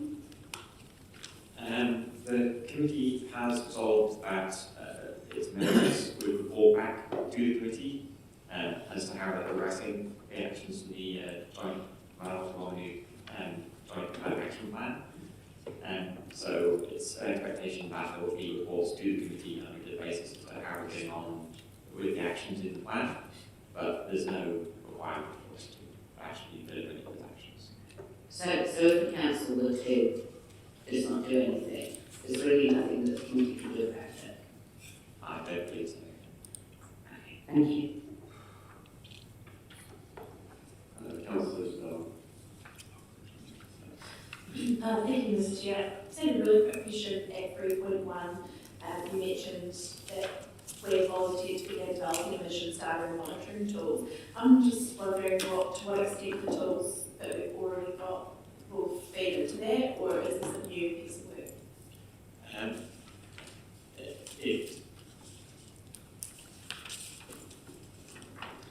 The process that we use for developing emission inventories is more comprehensive than is in place in some of the other member councils.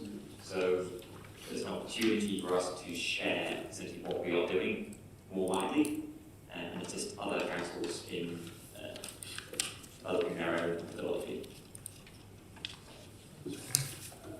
Just add to this, through Mr. Chair, I guess the answer to that question would be that we've been quite leading nationally in terms of our development of tools and inventories and the like. That's an ongoing process, essentially.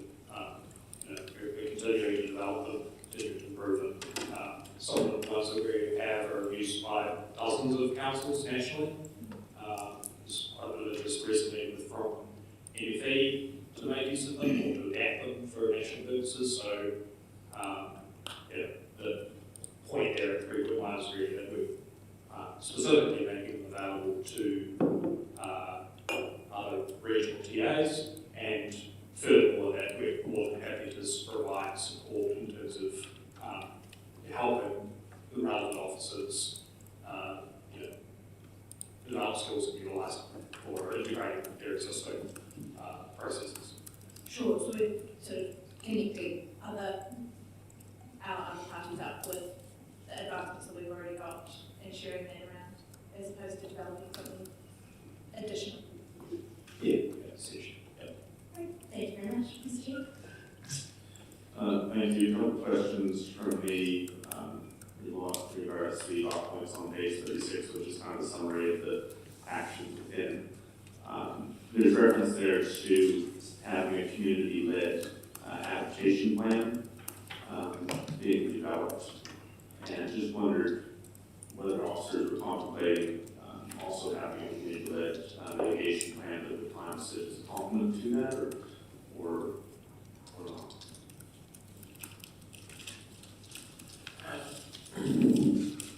I think that a lot of discussion to date has been around a regional line approach is often appropriate for adaptation-related measures, given that a lot of issues that we face here in one or two are regional in scope, catchments that cross TA boundaries and so forth. So as far as a broad plan, it is appropriate that largely sits at the regional level. But it's not to say that we aren't working or continuing to work on very sort of specific pieces of work around adaptation at the local level in terms of improvements to storm management and so on. So, but a lot of that's being done on a case-by-case basis, rather than trying to duplicate work of having a holistic plan at the local level that duplicates work at the regional level. Understood, thank you. And on the mitigation side of things, in terms of emissions reduction, is there a view from officers around taking a parallel approach that is similarly community engaged to get the kind of mitigation outcomes we want to see alongside those adaptation outcomes, or is it principally an adaptation focus in terms of this exercise? Are you referring specifically to the action plan, or are you asking a more general question around? What I'm asking is in paragraph 2.2, page 36. The third bullet point refers to developing community-led adaptation plans. Seek to understand if that's exclusive of community-led mitigation plans or if there's potential to do those concurrently. So the detail in the regional action plan is around specific communities that are considered to be high risk. For example, Kutiki in Whanganui is at risk of flooding because of its proximity to the river. So the action from the plan is around consulting in detail with that community as to the solution for that issue. So the community-led adaptation plans are around specific geographic issues and talking to local residents about that. And whereas mitigation would be a more individualist or case-by-case basis and wouldn't have that geographical element necessarily. Sorry, I guess to summarise it, I think there's probably limited synergy in doing that concurrently in this case, given the extreme specific issues being dealt with. Kutiki area adaptation plan, they're not going to want to do a mitigation plan at that level. It's not necessarily appropriate. Thanks, can understand that, appreciate that. The other question that arises from that list of dot points on page 36 is there's reference to reasonable climate model predictions, and just wondered what the view was about the definition of reasonable, and who might be making the call on what's reasonable.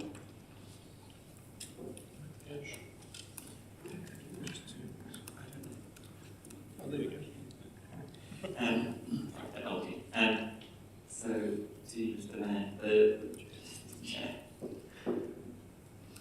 the current issue with the modelling and projections that we've been using to develop risk cases for the long-term plan process is that the update to the AR5 system is not due for release prior to LTP deliberations. So we've been using the recommendation, which was the previous AR5 model, which was published in 2018, and is now quite old. And it's still relevant, and the projections are still largely on track, but there was a concern that we would want to use the most up-to-date and the most relevant information when determining risk models from doing our long-term plan budgets. And so the TAs were tasked with going away and having to think about how to craft the best possible information for informing future plans. And essentially there isn't available information since that AR5 2018 NEWA publication that is sanctioned data that we could be using. Thanks. So just to clarify this, so your language around reasonable models means proven existing models that are widely accepted in the community. And with an eye towards practicality as well, in terms of for instance. Thank you. That's helpful clarification. There do not appear to be any further questions in the queue, so thank you, gentlemen, both. And we'll look to the recommendation in front of us, which is the committee receives the memorandum entitled Update on 102 Whanganui Climate Joint Action Committee, presented to the Sustainability Committee on 16 August 2023, which I'll look to move, seconded by Councilors Bellin, and open for any comments.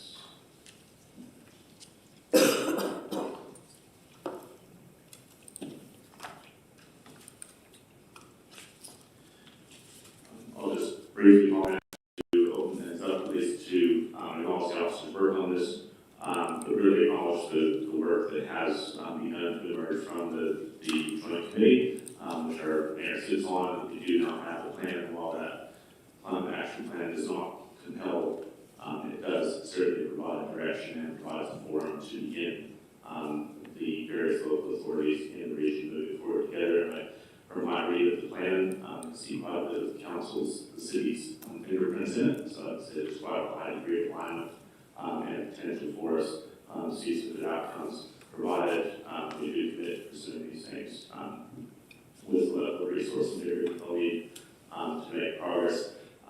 It has, I will signal that it's begun me thinking about a process of how we kind of begin to consolidate perhaps our reporting. I think we're in a situation where we've got a lot of local direction, a lot of regional direction, and those of you that remember a couple meetings ago, a very comprehensive list of national direction and emission reduction plan at the national level. I think finding ways that we can effectively keep our eye on the ball as a council without getting too lost in these varying layers of planning and detail will be helpful going forward. So this is that is an area of interest in terms of seeing this plan begin to activate. Again, thanks to the officers and thanks to the mayor for sending on this form before us. There being no further questions, comments, we will go to the vote.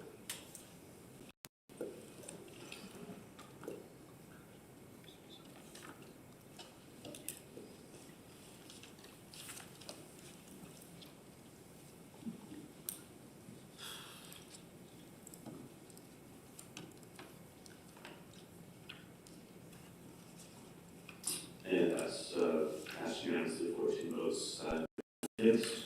Moves on to item 10, the update on the low carbon, and we'll ask acting city planner to join us to update on that.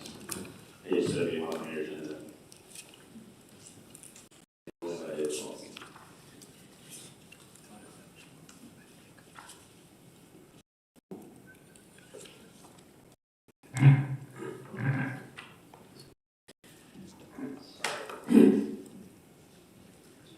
Just had one or two brief comments and then happy to answer your questions. I think as you you'll see in the report, what we've continued to develop some really great results in terms of both cost and emission reductions through this program. I guess with the one caveat that the overall figure in terms of the headline capital allocations not as high as we would like, in the sense that everywhere we look, we see opportunities, but we're just increasingly becoming cognizant of the fact that it is we're in the start of this program. You can think of it as we had quite a backlog of shovel-ready projects really that were already investigated, and it wasn't necessarily the capital to deliver, and we were able to deliver on that. We're increasingly finding that there's actually just a substantial amount of work going. We covered this in the last sustainability committee around. Is the gap between what is in the abstract a fabulous idea of putting solar on many of our buildings and the actual ability to push goals of these projects. For example, with understanding what the structural constraints are of particular buildings and some of the operational requirements. So, resources have been a bit stretched. We have some thoughts about how we can unlock more of this capital in the years to come. But just to remind members that anything that isn't allocated of the total quantum isn't borrowed. So, it's not that the remaining money was wasted by any means, it just simply never was utilised in the first place. So with that, happy to answer any questions. I think there are several. Councillor Johnson. Thanks, Mr. Chair. Thanks, Alderman David. So, I guess, to put it in a nutshell, the reason that not all of the funds was spent was because there weren't enough work at projects to allow for the spending. Is that correct? Or were there other reasons? So, I mean, that's one of the reasons. Just resource and contractor availability has been an issue. Some of the things that we've, you'll see in the table on page 73 that the EV fast charges has been delayed into this current financial year. So there's been some degree to which that's been the case. I think the larger thing is just a lack of resource to be able to properly investigate and understand what the opportunities are in a broad sense, and then draft out into the ability to develop an understanding of that opportunity to be able to make a funding decision. So, if that was the case, was council kept informed about difficulty or that inability to spend the budget because of lack of resources? Well, it's something that's emerged over the course of this report's span. So that this is, I'm sort of informing you now. So this is the first. The previous roll-ups, yeah. Okay, so in 3.5, it says that officers considered building on the previous year's low carbon fund supporting electric vehicle purchases, but with the decision to reduce funding for vehicle purchases through the 23-24 annual plan, it was determined that there was insufficient mandate for such an allocation at that time. So, was any thought given to actually bringing that decision to council to make a decision on whether or not there was a mandate for spending low carbon fund on electric vehicle purchases?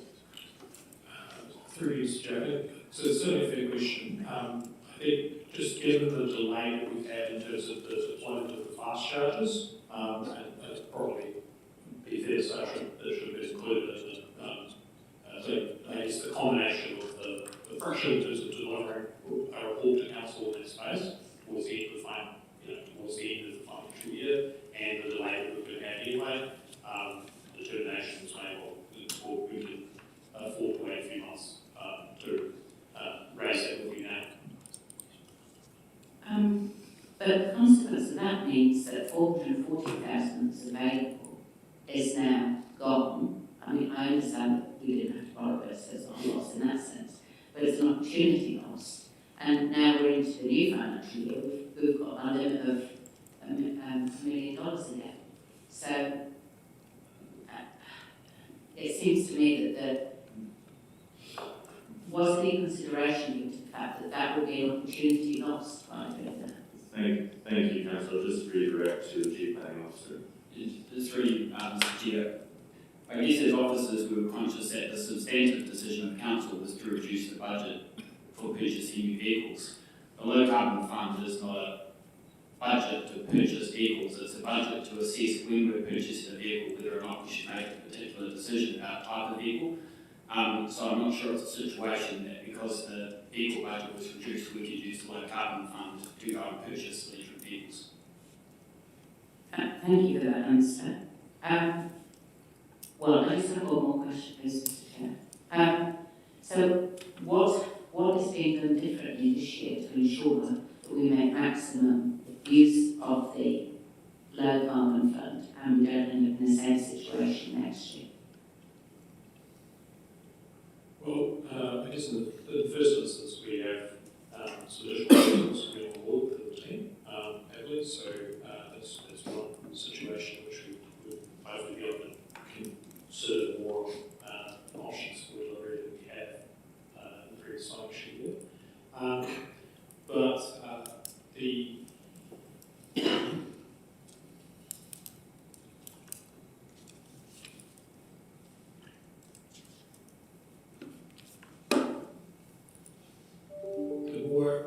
one of the other constraints is that there doesn't currently exist an operational budget in order to be able to deliver any investigations that are outside the expertise of the team.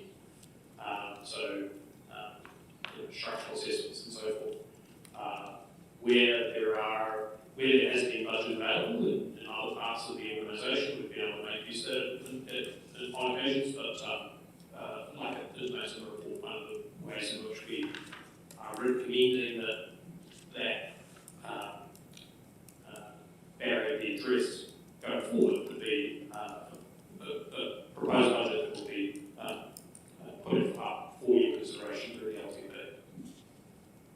Okay, but that won't address this financial year, will it? No. I think I'll leave it there, Mr. Chair, thank you. Thank you, Councillor Taylor. Thank you. My question was down similar lines to Councillor Johnson in regards to the electric vehicle, the decision around that. I just wanted to clarify, if electric vehicles were purchased, would the full cost of those be able to be funded by the low carbon fund, or is it just part of the cost?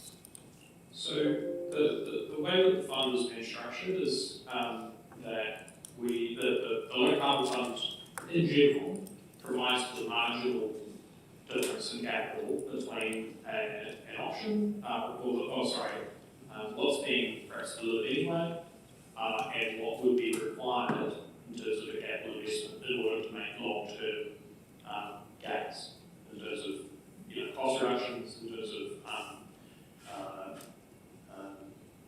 carbon reductions.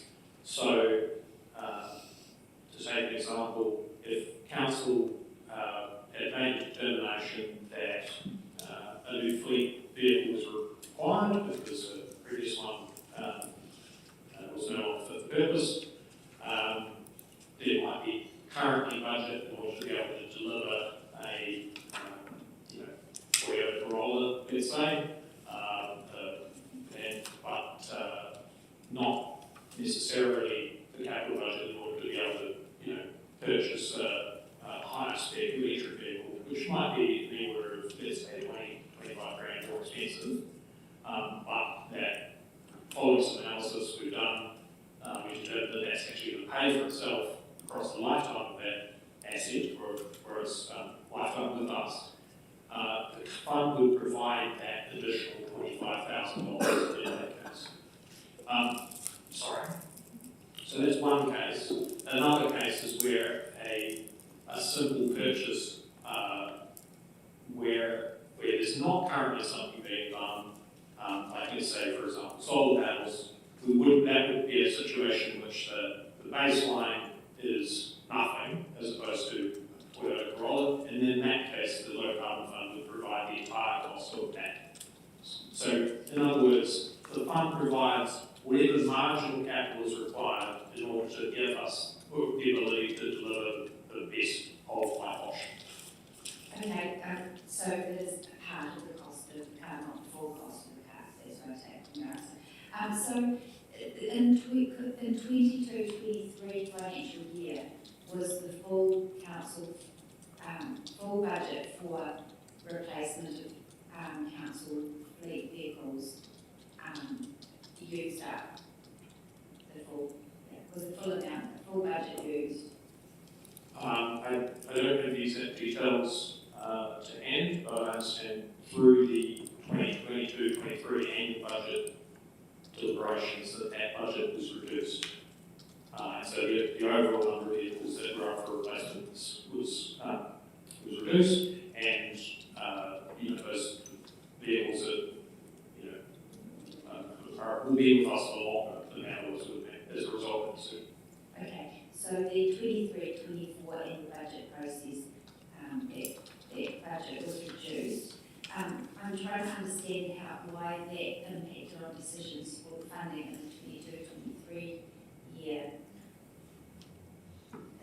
Sorry, it just didn't make sense to me. I'm just wondering if there's something missing. Well, I could perhaps come back to you with some further detail, which I don't entirely across the details myself, in terms of, but my understanding is that 22-23 financial year, the amount of funding available to replace fleet vehicles was reduced, and thus our ability to fund higher spec or EV vehicles was more limited. Sorry, the report says that the budget was reduced for the 23-24 year. Okay, but excuse me, that's a typo on my part. Oh, so it is the same? The same year, thank you for pointing that out. Oh, okay, so that's why I'm confused, maybe it's just a typo. Oh, that's all leave it here. Thank you, Councillor. Councillor Isabella.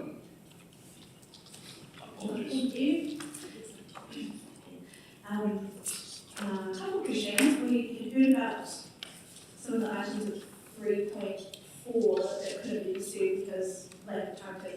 communicate them sufficiently. At 3.3, there's a list of items.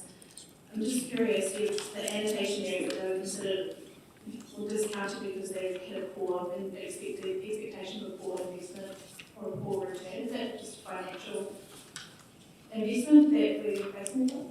So I can provide you with some further details around those particular decisions if you're interested, but essentially what we do is we look at the upfront capital cost, the operational return of a particular decision. So, let's say LED street light or the sensor control system in your arena is a upfront cost, and then that some of that is recuperated through lower operating costs.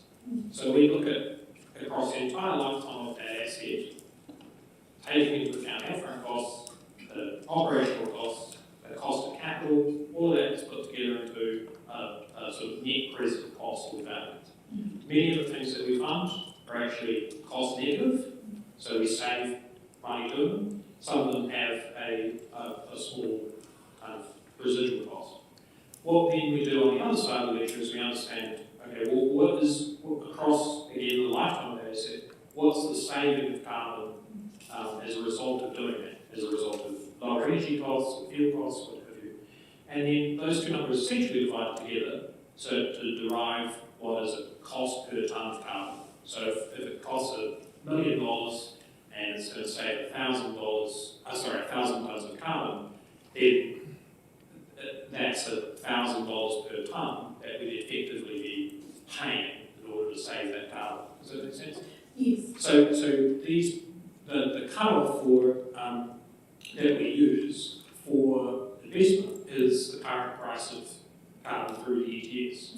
So we're essentially saying that if if council wants to reduce carbon, there's a whole range of ways we can do that internally.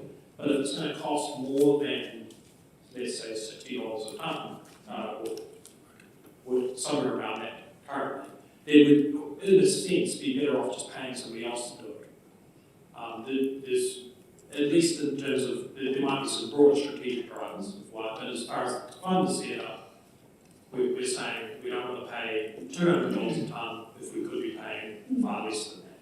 Yeah, that leads me to my next question actually, because I did want to ask a little bit about the ETS being the benchmark, and also about the wider strategic benefit, because I noted in the report you've allocated that 30% weighting alongside the net present value and the projected carbon savings. I'm just wondering, you've talked about the steps of that analysis with those 3 items, but only allocating a weighting to one of them. I was wondering, are there weightings for those other 2 items, or is the strategic benefit a bit of an add-on to that, and then it's run through a cost prioritisation? Right, so there's where a particular project has broader strategic benefits, there's an up to 30% weighting for that. So that is an add-on potentially? Essentially, yes.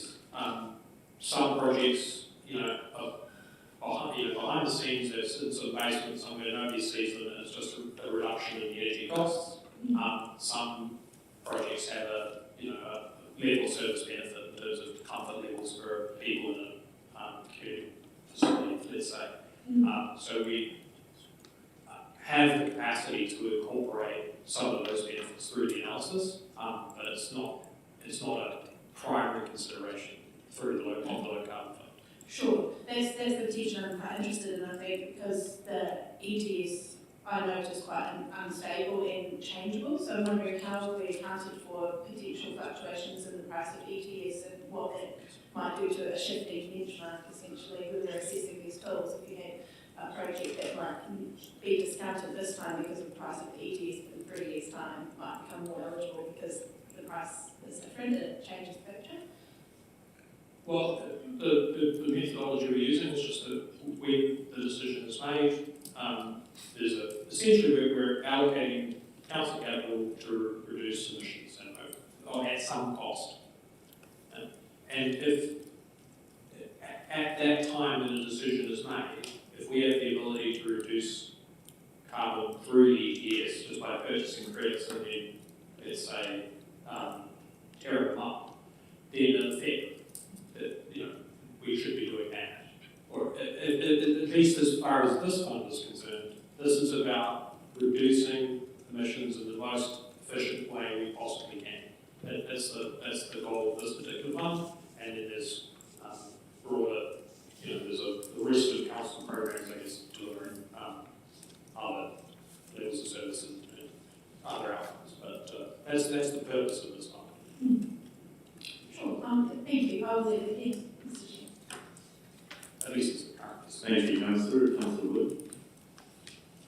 Thank you, Mr. Chair. Still on start with the question on point 3 says funding allocation 21/22, or point 3.1 says allocation 22/23. Just to clarify, that's supposed to be funding allocation 22/23, and same with the table list of 21/22, that's supposed to be 22/23 as well. More typos, I'm afraid. No trouble. So I'm not trying to be pedantic here, but I do need to pick up on Councillor May's line of question, because the accusation made at point 3.5 is quite serious, and I don't think it's correct. So I want to make sure my understanding is correct. This financial year that we are sitting in today, we reduced the budget for vehicle replacements by $1 million. Had we not done that, let's say $200,000 for low carbon fund would have been put on top of that $1 million to help buy better quality electric vehicles. And so in making the decision to reduce that fund by $1 million, it therefore impacted what we could spend the low carbon fund by, let's say $200,000, although that may not be the exact figure. That's the implication we're making here, which makes sense. Is that my understanding correctly? Through you, Mr. Chair. Look, I think we'll go away and get some data on this, and clearly the budget was reduced this year, not last year, and we're reporting on the fund that was last year. Yes. I'll need to go and get some more information. I suspect what we're saying is that we got a signal before this financial year that the budget's going to be reduced, because the budget debate happens prior to this financial year.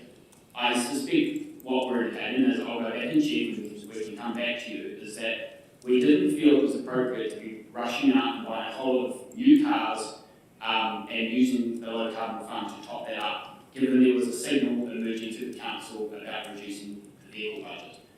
That's my understanding at the moment. We'll go back and check, have a chat with the team and provide updated information. That makes good sense. Thank you, David. Thank you, Mr. Chair. And that is taking some of the folks out of you. Thank you.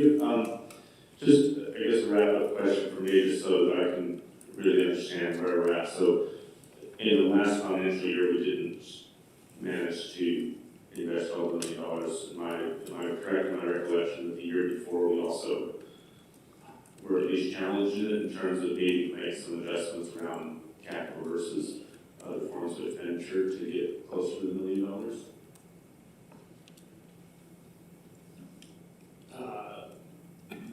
Again, I'll probably have to get back to the exact numbers, but I think it's broadly correct. It was somewhere around the 800,000 of that total fund was allocated.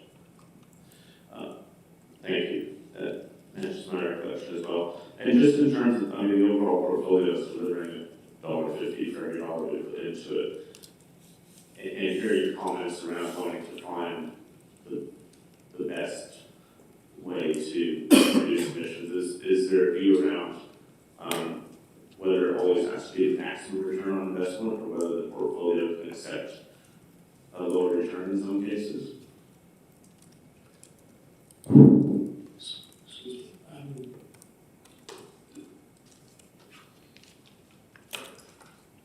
It's not so much that we're always seeking to find the best, it's just that would be that's how funding is prioritized. If two projects came in at $600,000 each, let's say then we would prioritize the one that was going to deliver the greatest benefits and reduce the most carbon, right through to wherever that fund was exhausted. With the cut-off being currently, as it's set up, the current price of ETS, with the idea that any remaining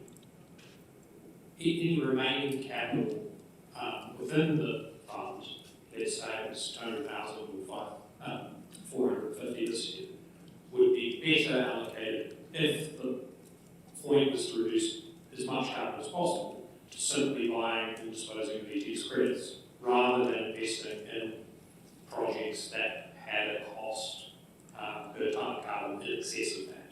Thanks. I've heard that response clearly before.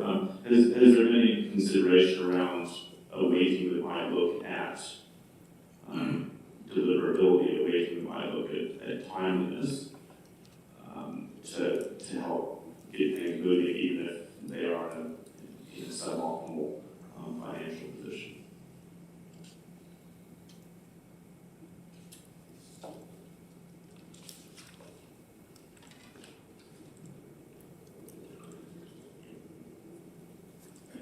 I think that such things could be done. It's just that would be it would be a substantial shift in the way that the fund is currently construed. Understood. Thank you. Appreciate that. That's it for questions. Thank you, gentlemen, both. We'll turn to Chief Planning Officer for a response as well.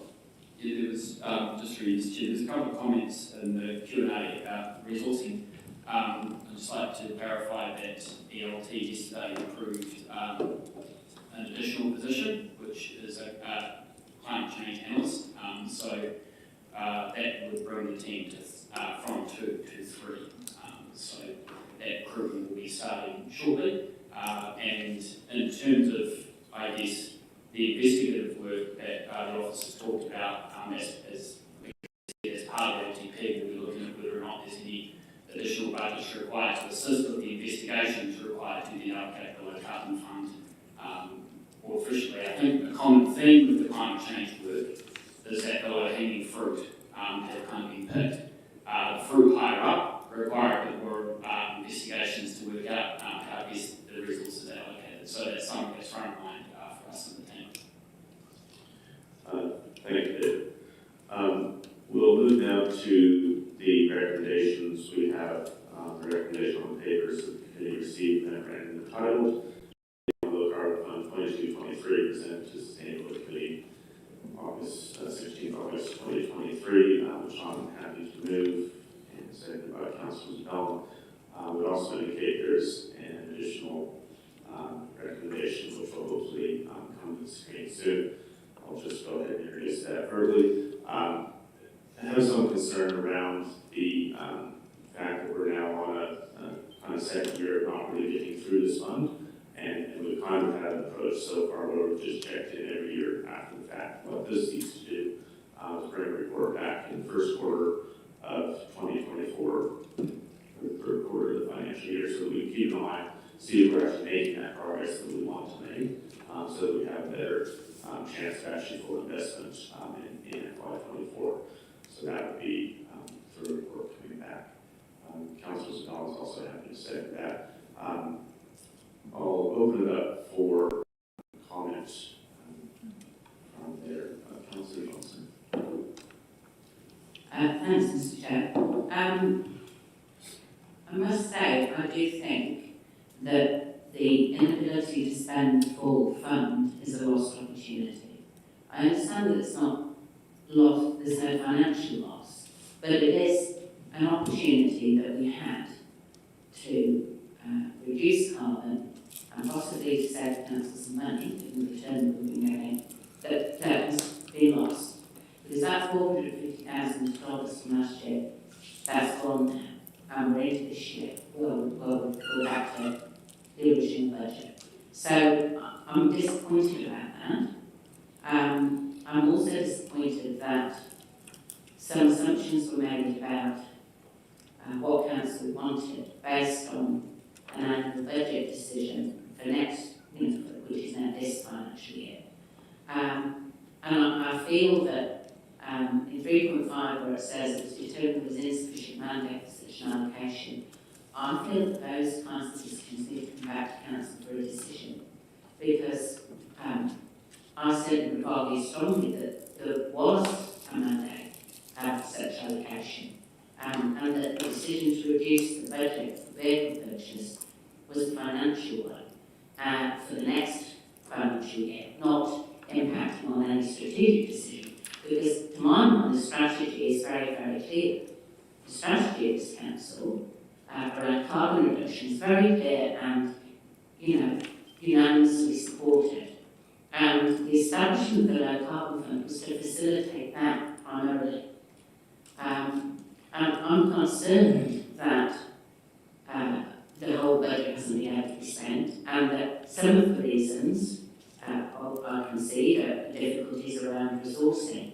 But again, perhaps that's something that could have come back to council in a more timely way, so that we could have given clear direction that this was a priority.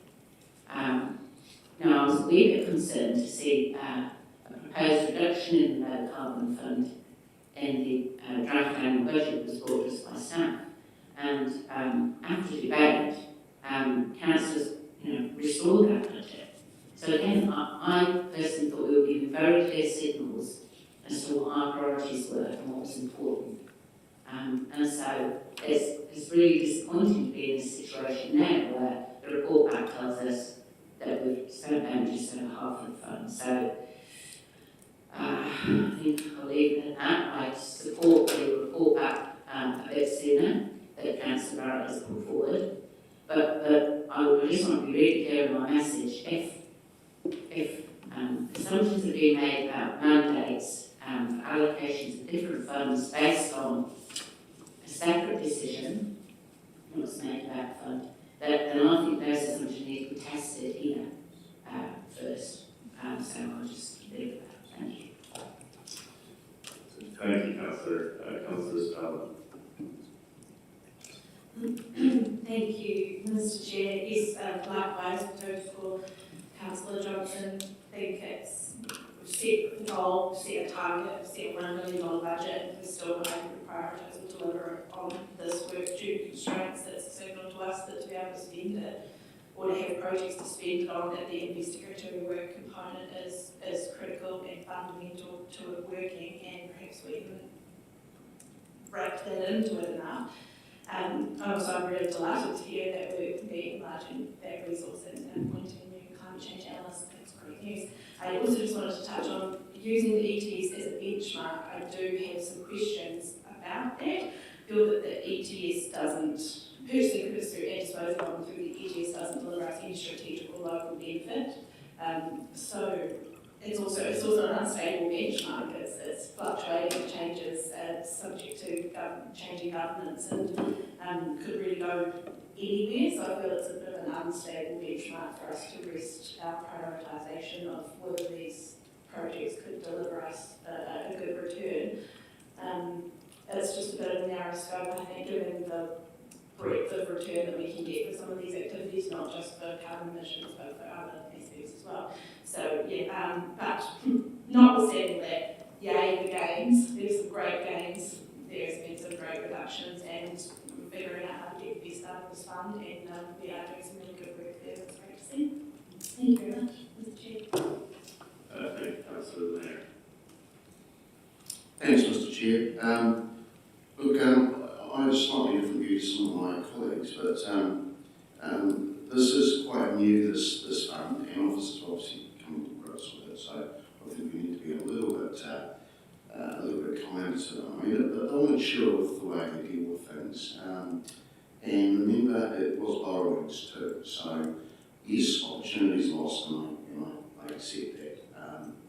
But it does still cost, and remember that we don't factor in borrowings, the payments and all that as well. So, but we all do want this. So, to be honest, the stuff that they have done has been really successful, and well done to the team for that. I don't think we should be hung up on the vehicles too much. I see the vehicles a lot, and I think there's probably even a little bit of a review around how many pool vehicles we actually do have in this organisation. It's always been quite a traditional sort of method of procurement and everything else. So, with carpooling, transport trains, starting to get around a little bit differently. That's what they did a few years ago, so we're still sort of coming to grips with that. But there's certainly other opportunities, and that does take a little bit of resourcing around the buildings, the energy use, the lighting, solar, and we've heard about solar today as well. But yeah, I just think it's a good start, and it obviously will get better. But also for the officers, you know, we did have a motion that was lost from you, Mr Chair, around public transport and the subsidisation of that. It was then that it didn't fit the policy of this fund, and I questioned that and why it couldn't have come into this fund. So, you know, we just have to be a little bit mindful, and some of you spoke against that. But I do support perhaps us all getting a little bit more knowledge of how much is being spent or what progress is. So I'm quite supportive of it too. I think it's wise to get a little bit more transparency up into this chamber. But I do just want to say well done to the officers for starting the process, because I think the officer said something around we're leading in this space around other councils. So sometimes there's a few teething problems, and it'll mature and get better as it goes. So good start. Councillor Wood. Thank you, Mr Chair. I just want to briefly agree with the Mayor. The comments that we heard from officers was that potentially low-hanging fruit has been picked, which is easy, get off the ground in 1 year, the fund gets allocated and we see the return immediately. Given that low-hanging fruit may be gone, I would be interested in a conversation around the scope of having a 3 or 5 year or 10-year plan for the low carbon fund, what programs will fund over what period, rather than it being done simply on a year-by-year basis. We may miss those opportunities for funding that might have a longer lead in time than 12 months. The other part is utilisation of the fund. As if year on year we're unable to spend the total of the fund, then perhaps we need to broaden the scope of the fund. If the scope was set initially has worked and we've achieved those goals and we've made the investments, the capital investments needed to see the reductions we actually wanted to see, but now those opportunities have become smaller and then on lead-ins and take long to do, then potentially conversations to be had about widening the scope of funds so that we do see full utilisation of it, rather than being in this position 12 months' time where we haven't used the whole fund next time. So if we've had 2 years in a row we could have spent more and we're declining programs because they didn't quite fit the scope, then that seems to me as a good argument to consider broadening the scope. You know, that was all for me. Thank you, colleagues, for those comments and a good round of comments, reminders of the journey that we are on and where we're at, celebrating progress has been made, while also reflecting on some of the needs to continue to put fair game here. It's encouraging here that there's more resourcing coming. My primary reflection here is that the core driver, the directive from this council is around using this fund to reduce emissions. The fact that we have been able to do that so far by returning $1.40 or $1.50 for every dollar put in is a very, very, very nice bonus. But the core driver here is reducing emissions, and the opportunities that we miss if we are not fully delivering on that within each year are the opportunities of time. We will not get 2022 back, and we will not get 2021 back. We need to make sure that each year we are focusing on delivering as much emissions reduction as we possibly can. So I am up for a discussion around rebalancing around deliverability versus optimizing financial return. I'm up for a discussion around how we can make best use collectively of the resource that we have committed in this space. So look forward to an updated report in quarter 3, which gives us a sense of how we're tracking towards full investment, which is our goal for this year, and we'll have an opportunity then to make the adjustments. Thanks again to the officers. I know you are building and operating this assessment system as you go, and do appreciate the tremendous effort being put in that regard. With that, we'll call for a vote.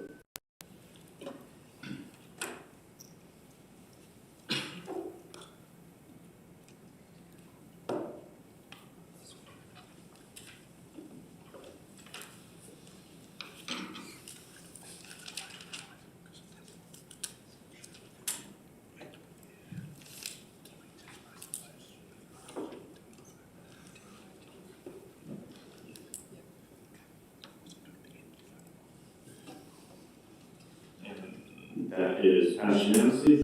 Votes in favor, thanks. Colleagues for your support there.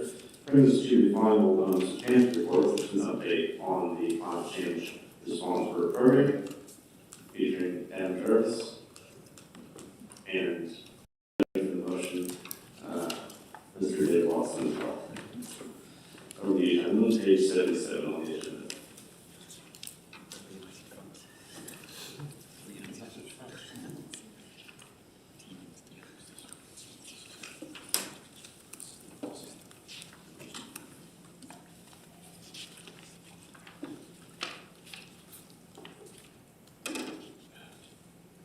Hello again, I just have a very few comments around this report.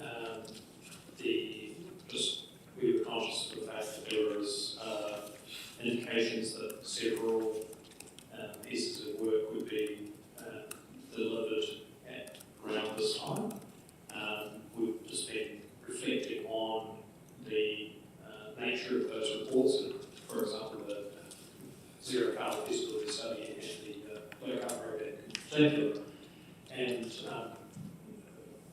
as you probably be aware, we're in the process of developing draft programs for the LTP at this stage, and so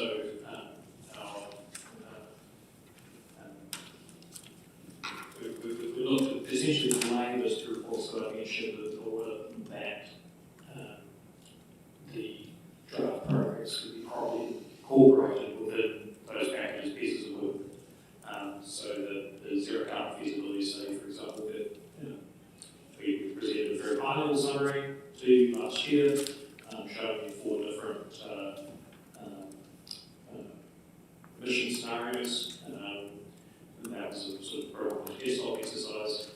What we'd be looking to do in delivering an updated version of that to you is put more meat on the bones in terms of actual proposals and delivery options. So with that, happy to take your questions. Thank you, Adam. There are a couple of questions. Firstly, Councillor Johnson.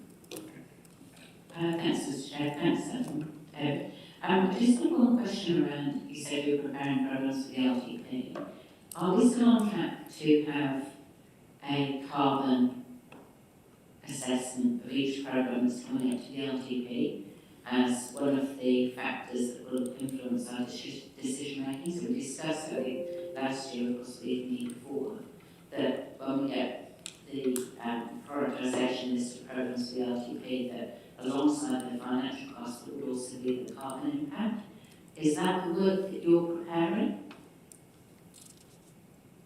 It's not the work that I was referring to. In this case, we're specifically talking about programs that would be aimed to sit alongside low carbon fund type projects, where that said role of that fund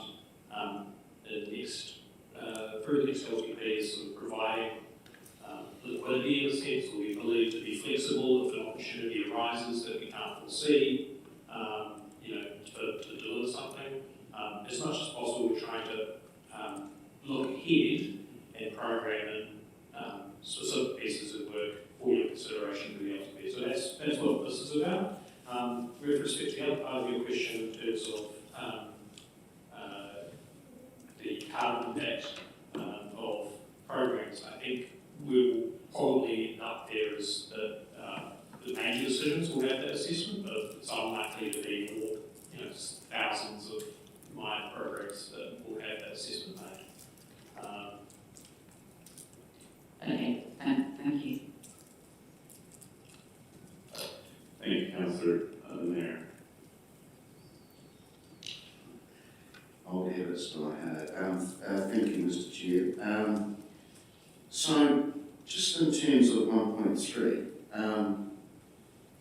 so have we gone back to revisit a whole lot of assumptions? Is that what that's saying? Essentially, the report that was first delivered to you in 2017, looking at the 15-16 year citywide emissions. What we've done subsequently is just simply take their methodology, put new data in, and provide you with new results. As the capacity of the team's grown, we've seen it's time to, also the EFP's inventory compilation methodology, the recommended one, which we're following, has changed as well. So it was time to refresh. We've built our own from scratch. We're seeing that through that process that there has been a number of errors made by the consultant of data not flowing through as it should have, for example. So in order to be able to present you with something that we're not going to have to come back again in a year's time and say, oh, we made a mistake, which we may well have through a process of getting that independently certified.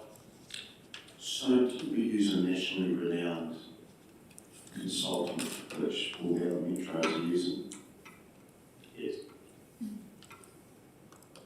Okay, so are we continuing to use that organisation? Not with respect to the completion of emissions of the trees or in the climate change space going forward. Okay. Are we, you say we're going bespoke now, are we a bit joined up, because this is the problem I think with this whole, are we joined up with other colleagues around the country? So we'll be following the national guidance, the national methodology. It's just that previously there's been some proprietary work done in terms of the actual on-day work, and spreadsheets and so on, where that's sort of been either to some degree either a black box or we, through that initial contract, secured the ability to update the data. We're now building our own one that we feel we have much greater confidence on, and that will also give us the ability to share that with our partners regionally, which is one of the references we made with respect to the previous report. Okay, no, that's good. So we feel we're on a better trajectory now than we were previously, having discovered there's been a few errors and assumptions.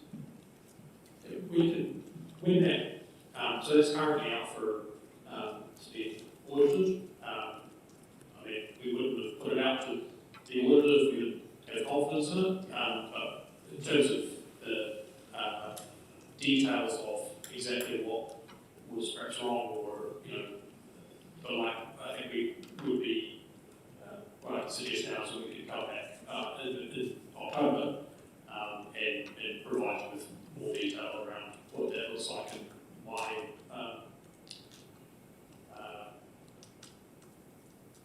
What do you know in terms of what that looks like? So will Horizons and hopefully some of our other colleagues start to use this work as well? Well, it's still a work in progress. I mean, certainly the hope would be that we can establish enough confidence in the one that we've built, such that if anybody else wanted to use it, they'd be able to.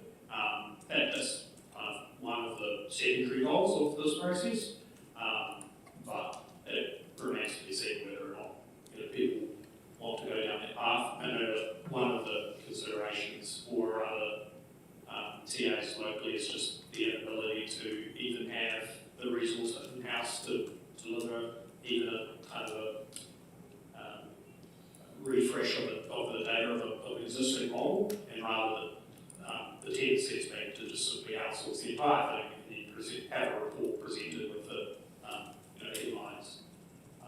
So I couldn't say to what degree other TAs would, but it's certainly something we'll think about. Okay, thanks.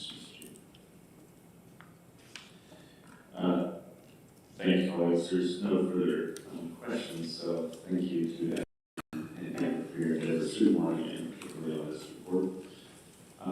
Moves us to the recommendation that the committee receives the memorandum titled Update on the Climate Change Response Work Program presented to the Sustainability Committee 16 August 2023, which I'll move. And Councilor Bell will second, and we'll open up for any comments.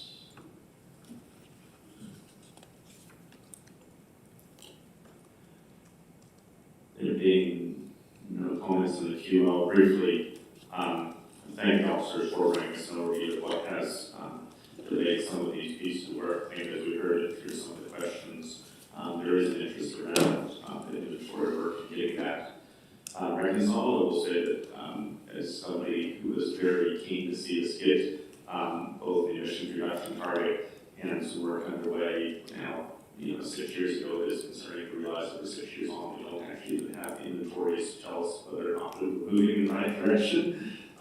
So very much looking forward to getting that corrected. It is important we have good tools to measure and manage as we do make the changes we need to manage emissions over time. And having said that, I think we can also be comfortable in not needing a perfect inventory before knowing that transport, waste, and energy are the key levers that we can actually be working with. So we'll look forward to seeing progress reported in October. And with that, we will ask for a vote.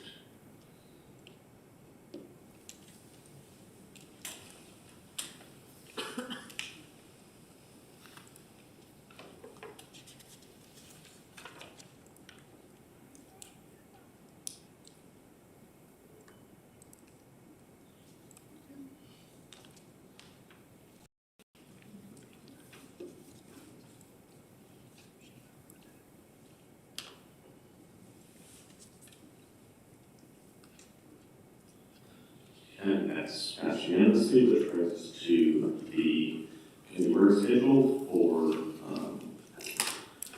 this month, which I'll vote to move and see second Councilors Mellon. Thank you. With the screen to finish up, just ask officers if there's any further comment around that. No further comment. Thank you. There being no questions or comment on it, we will move to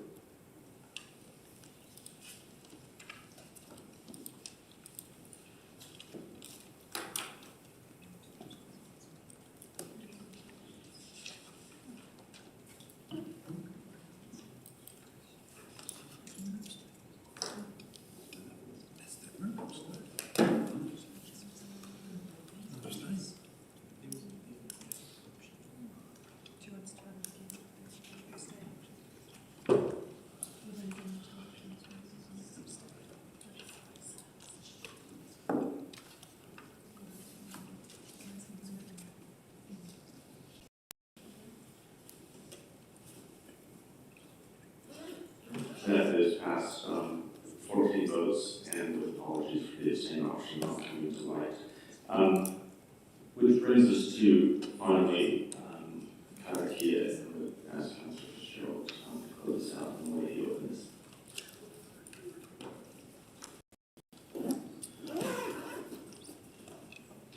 Thank you, Mr. Chair.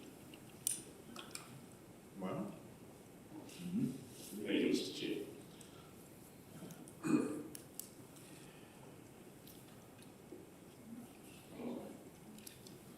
Tūtau mai runga, tūtau mai rau, tūtau mai roto, tūtau mai waka. Tau mai te mauri tū, te mauri ora, ki te katoa, haumie, rīhe, tāki. Thank you. Colleagues, that concludes the meeting at 12:10. I just get the speaker turned on from there, so you can give us some guidance about what happens this afternoon. I'll have it saying, right, we'll have it out for lunch. So, 10 past 1, we'll have a councillor here, and then we